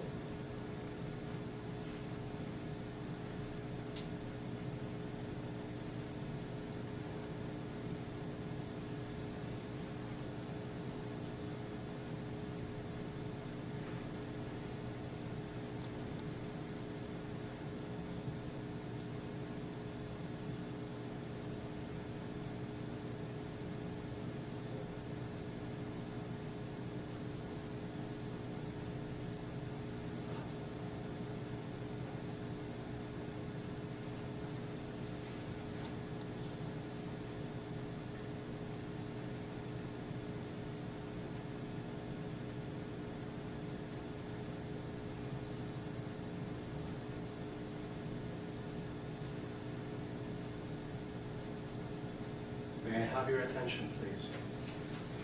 So what I would like you to do now is to validate what you understood, which means you will have an actual verbal conversation with the person in front of you and tell them what you received from them. Tell her or him what kind of emotion, what kind of information you picked up from her. And let her validate that or adjust it for you to be able to tap into this capacity of nonverbal listening and have an experience to show for. So it's not only in your head and it's not only your imagination, what she felt. No, it's actually she is confirming or she's adjusting a bit, shifting a bit your capacity to listen nonverbally. Please, go ahead. Both of you, you will do the same for each other.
Exactly. They all, you know what, it's just,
Please thank your partner.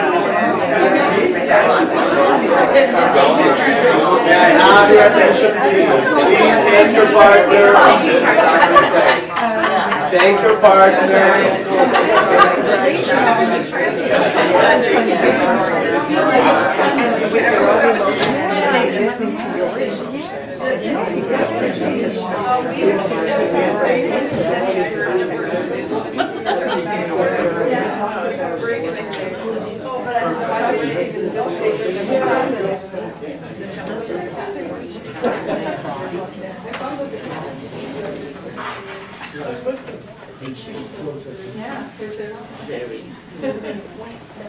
It's amazing. Very interesting reaction I'm seeing. So,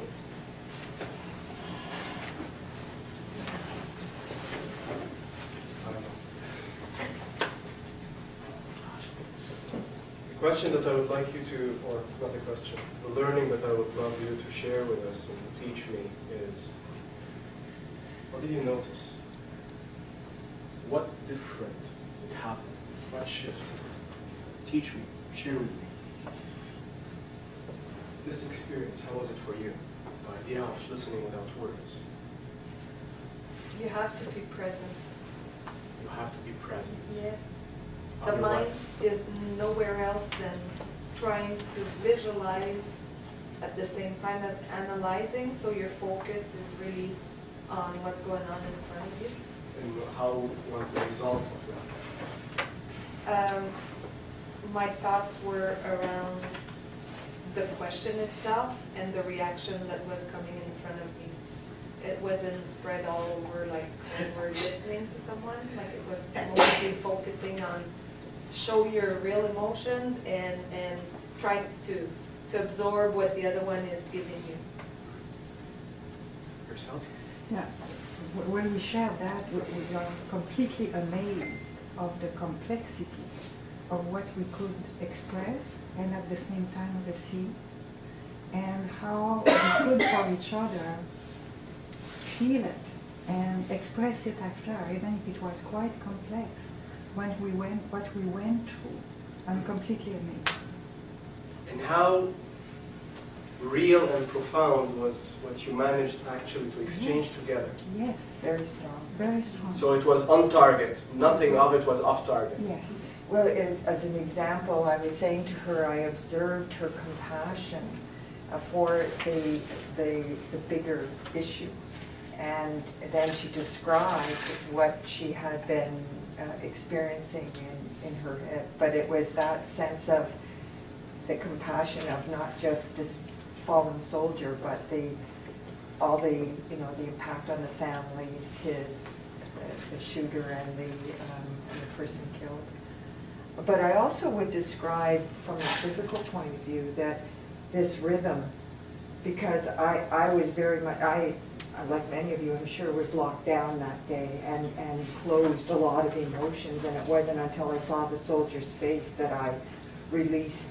It was just a news item. I didn't know who he was, what he looked like. It was really felt trapped. So when I was experiencing from that point of view, it was easy for me to get there. But also that rhythm of listening and observing what her experience was, because I didn't know what it was. So I found that very profound, very, probably more powerful than had we spoken. Beautiful. Who else will share something with us? Don't be, come on, don't be stingy with me. Share, teach me something.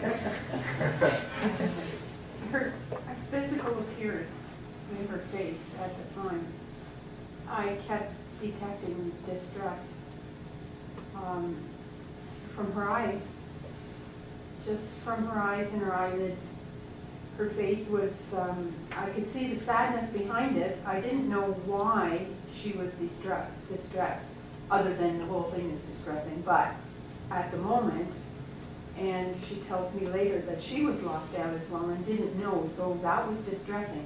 And she, not knowing, I guess, the way her eyes were, she couldn't control them. There was no control. And that's how I detected. That's what I detected as distress. Was that completely accurate for you? Oh, there was definitely distress that day. It's like the impact of what it meant, sank in right away. Perfect. Please. So in working with Trish had a very strong emotional reaction. You could see the tears immediately, and it just communicated volumes of how close this came or how deep it went, just in that. And it's not because of the tears, but it's the rhythm, it's her whole facial expressions around it, and stuff. And then when we validated at the moment, I said, well, somehow this resonated very close to you. Like you get a sense that, you should use someone personally or something, even more than the rest of us would. And she sort of confirmed that. And yet at the same time in words, it was interesting because as much as she felt deeply, there was almost a sense of apology or pushing back, which we tend to do. I'm not saying that what I noticed, but we all tend to do that because, and my own reaction, I wanted to give her a hug, but I also know that I come from a culture where we're very physical, but in an environment where that's not acceptable. And because I couldn't ask her, can I give you a hug, I really held back. So that part was about me too. And the discomfort I felt between what I really wanted to do and what the intellect come in and says, there's rules around this and,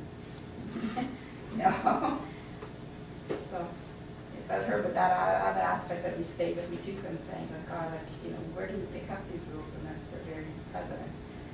In another environment, maybe, as an exercise, so I was trying to say how much of a struggle is it to get a sense of struggle. I might have broken that rule, but that sense of struggle became very apparent between what I wanted to do and what the rules are. As you are talking, what's magical and amazing about that is that as more you are present, as more you are authentic, as more you are authenticity melt down walls. Authenticity break walls, break rules, break cultural barriers. Because when I'm being authentic with what I'm feeling, for example, in your case, you received her message that clear and that loud. To be completely authentic, you could simply ask her, this is exactly how I feel. I feel like hugging you. Would you mind? Being able to have a communication on that level, that's magic. And that will melt down, even if she had a cultural barrier. And the same thing on the other side, and this is how healthy boundaries will be created. If she have a problem with it, she will tell you. And in that moment, it's her authenticity that give this reaction. So it's not that she's having it with you, it's all about her. And this is communication. Real, profound communication. And that's the kind of communication that creates healthy relationships. Beautiful.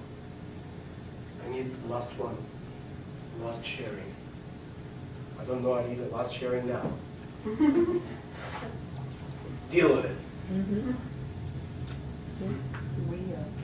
Please. We had an interesting experience. We both had immediately when you mentioned the question, we both had sadness, but it didn't take long that there was a wall that came up, and when we did the debriefing, the wall for Karen was more about put it together, don't let yourself go down, don't let yourself show your emotion. And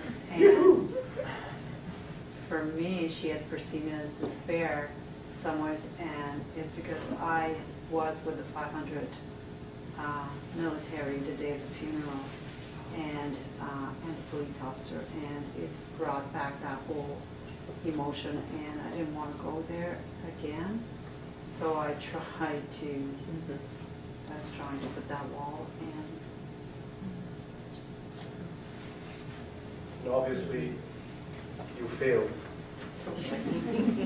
Hopefully. Thank God that you failed. Emotions, any energy that you are keeping in, it transforms into toxins. The emotional energy, like any energy, as more you try to compress it, as more activity, and as more violent it will vibrate, because it needs to break out. So once you take down the wall, that happens voluntarily or involuntarily eventually. If it will happen voluntarily or consciously, it will be on your own terms. This is when you are taking control of your emotions. But when it will happen subconsciously, that means that you kept it bottled in enough to gain strength to explode within you. And this is when you have the breakdown that you need, a very steep breakdown that you need much, much longer time and more effort to stand up from.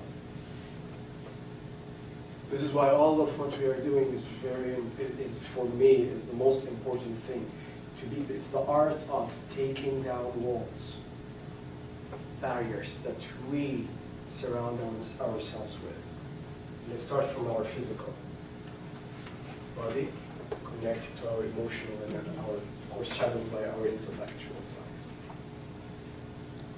That's amazing. I'm very happy. I've learned a lot today. I will share with you something now. So, when I was introducing the practice to you, I used the word accident. And then the immediate result, that it was not an accident, which is a very valid point. But the miscommunication that happened here, that she did not listen to my nonverbal, and I presume that she understands the meaning of my verbal when I said an accident. If she listened to my nonverbal, she will sense the pain that I have from behind this. I love Canada. I've lived here for 4 years. I have family here. I have friends here that they are closer to family than family. So I was extremely distressed about it. And I came, like my origin is from the Middle East, and I live in Europe, so these are countries and areas that's filled with turbulence. So Canada, it's like a kind of, you know what, when things get too tough, let's go to Canada and relax a bit, because nothing bad happens here. So now, even this is not valid anymore. So definitely I had a lot of nonverbal and a lot of emotional content in. which created a miscommunication.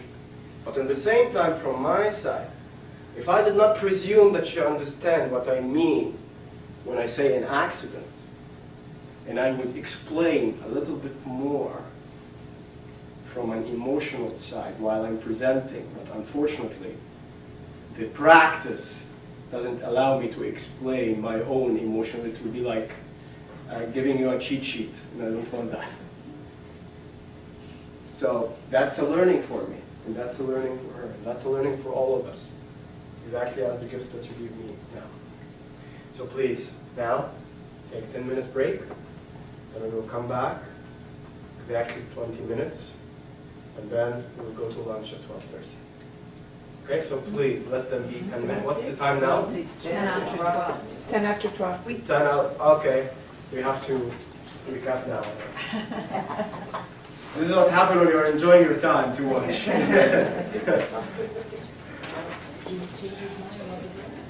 So if you would like just at least a sip of water, just move a bit. I want you to...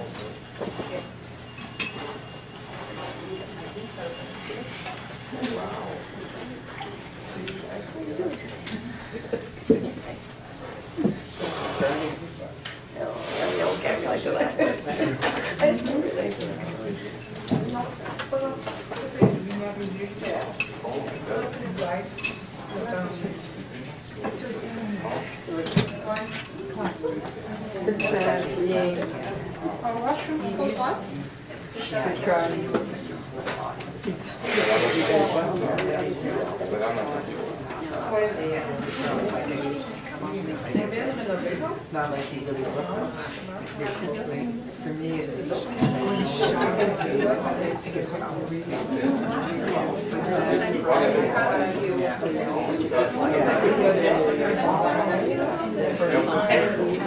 Friday or Saturday. Syracuse. On the cafe, yes. Go there. Yeah. Do the crazy. See the cafe, see the fun, whatever. Okay, come back please.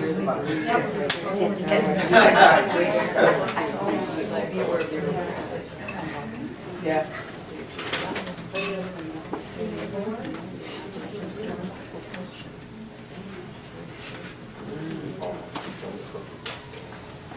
So, do you feel that we covered enough the idea or the notion of cultivating presence on a physical level and on a relationship level? At least you are starting. Are you starting to have a better understanding on what we mean when we say you need to be present? Remember, a one-day conference or a one-day workshop, it's not about helping you practice, it's about indicating the way, giving you a different perspective. The practice will happen depending on the level of your engagement afterwards. So do not evaluate your learning by how much did you embody, how much would you manage to do right away. For now, just evaluate your learning with your understanding. How much did you understand and how much can resonate in your life from all what you were learning. So, the next step that we learned from our wise tree is cultivating awareness. So first, I'm present. So I'm present with my emotional side, physical side, and intellectual side. And suddenly, in my presence cultivation, I have pain here and headache there and distress there, and I have all kinds of discomfort as a result of my presence. If I would be present and leave it there, I would be stuck. So I identified my needs by being present, but now I need to be able to fulfill these needs. And this is where the next step is very important, is to become aware from where I can fulfill my needs. What are the resources within me and outside of me that can fulfill my needs? And this is where awareness is extremely important. So,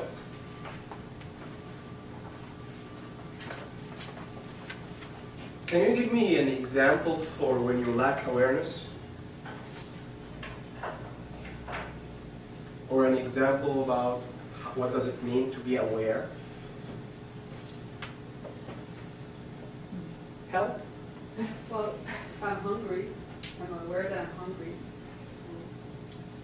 If you are hungry, you are present with your hunger. This is cultivating presence.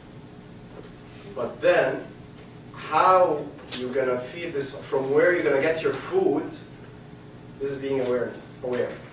And what kind of food that you're going to get in relation to your hunger, that's being aware. Okay? So, the what of the matter. Another example. I had one last night. It was slippery out, so I was very present because I didn't want to fall. So I became aware of how I was walking, and I changed my walk so that I would not end up on my back. Perfect. You only highlight what you became aware of first. It's not about how you are walking. Actually, what you are becoming aware of it's much more than that. Where are you stepping? Oh, yeah, absolutely. This condition of the ground. So there is an external awareness here. And then how are you walking? That's an internal awareness. And how are you keeping your balance? So there is an internal and external awareness that happened in relation to your presence with your meat. Fantastic. What else? Another example.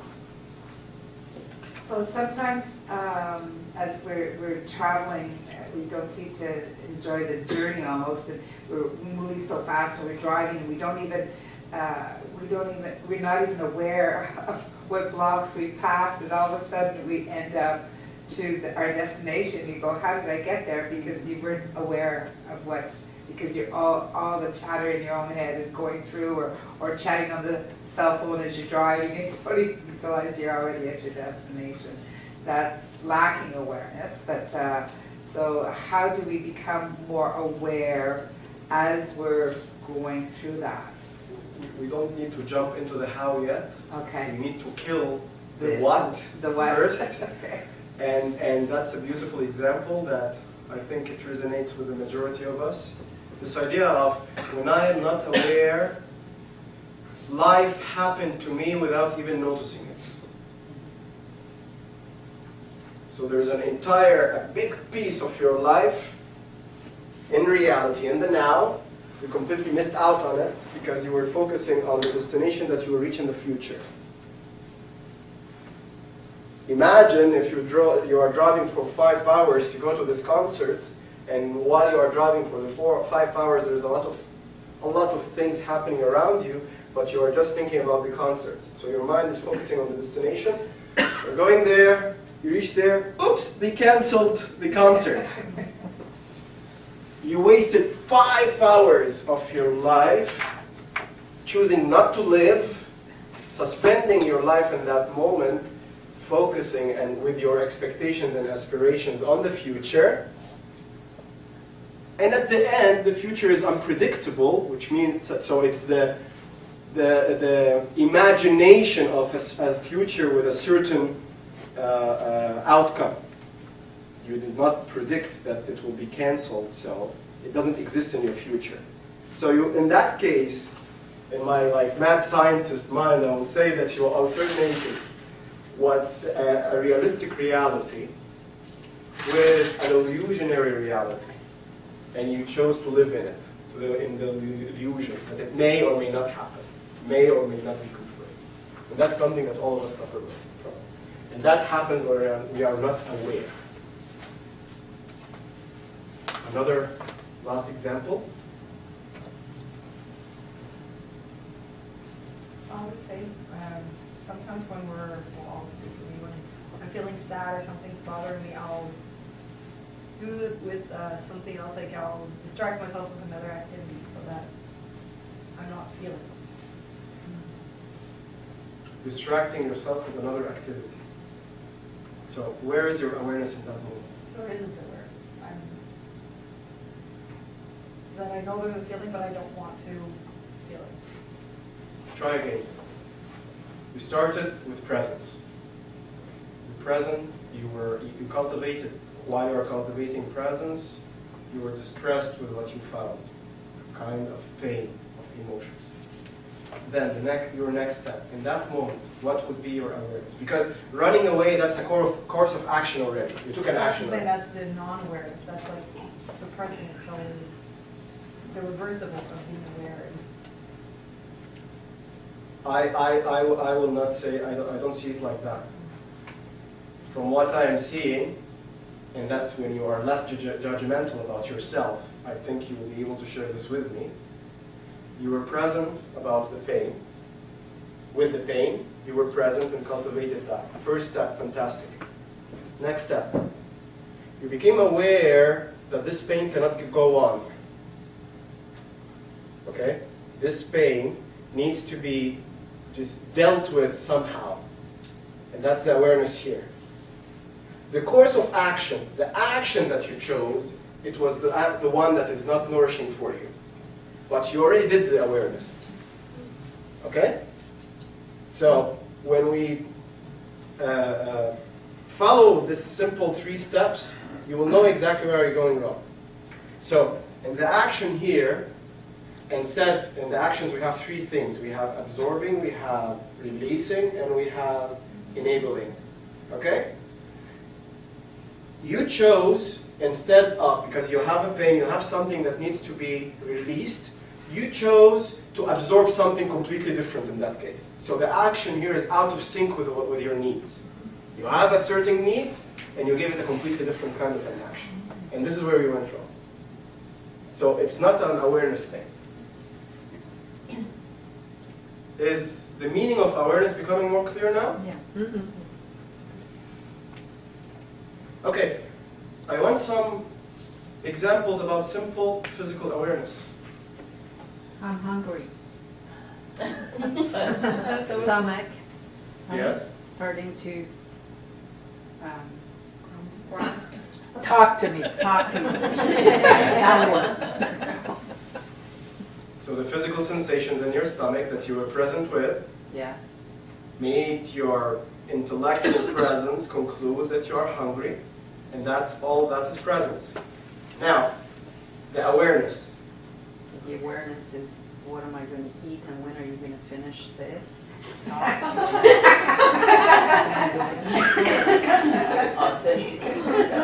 And the authentic answer will be, in the schedule, which is the contract between us, it's at 12:30. We still have 10 minutes to go. Really, but my stomach is not on a schedule. Paul, please. He the call that was on your way. Sorry? I didn't hear. You're walking and you hit the call that's on your way that you, and then you were aware that the call was there, but when if you're walking distracted, then that pulse is not to exist until you hit. And that's an example for an awareness or a lack of awareness. At the time when you hit, is awareness.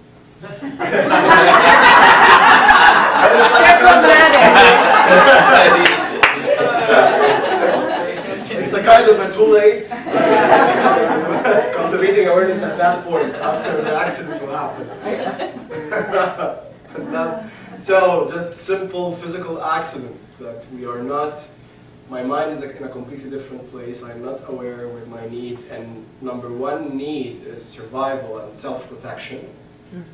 That we always need to be in tune with. An avalanche. So, to be in tune with. And this is when problems happen. And this is when accidents happen, when we lack awareness. Our mind is in a completely different place than our primary need of survival. So, you want to say something? If I say I'm tired, Yes. that would be presence. Yes. If And you will if give I it more say- content. Okay, so I know I'm tired, so I'm This is where I will bug you a bit. Okay, yes. Picky with you a bit. I like Okay, it. I know, Okay, I know I'm or I tired. sense. The awareness, would it be, I have a wandering mind today, kind of a thing? Would that be, am I understanding this correctly? Yes. Okay. Then I Yes. understand. So you understood where, like what kind of resources that you need less of or more of to be Yeah. less tired. Okay. So in that case, the wandering around, which is a capacity that you have, is a resource. You transformed it into a resource. So I can wander less and I will be less tired, or I can wander more and I will be more tired. So looking at everything as a resource, looking at it as a potential resource, it makes things easier. Please, tell me. I see like you wondered again in that moment. It's like I got it and then I missed it again. Non-verbal, yes. So ask it in a different way, or try to tell me where is it confusing for you. See, that's the thing, I don't know anymore. Can I help? Please. The awareness occurs when she feels tired. Before she is aware of tired, reach the conclusion she's tired. She was continuing to repeat the action or wonder. But at the moment that she reached the conclusion, the perception of being tired, that's when the awareness take place. But what actually follows is different story. Great articulation. Great. So, the action is the wandering, right? Yes. Wandering with your mind far, or bringing your mind back and focusing. Okay? That's the action that you are describing, right? Great. The potential of you being able to do that or not, this is the resources, this is the awareness, what you need to be aware of. Because some of us, we do actions thinking that this is our only solution or the only way to go. Okay. This is where we are stripping ourselves from freedom of choice. This is the only course of action to do. I cannot help it. This is how I am. I always drift. Once you become aware that actually you have the capacity to drift or not to drift, that's an awareness here of your capacity. And this is where it becomes a resource for you that can nourish you or it can be taken from you. How do you change that though? This is what we're doing. There's the rub. Now I need you to nourish yourself and to go to lunch before I will hear any more complaints.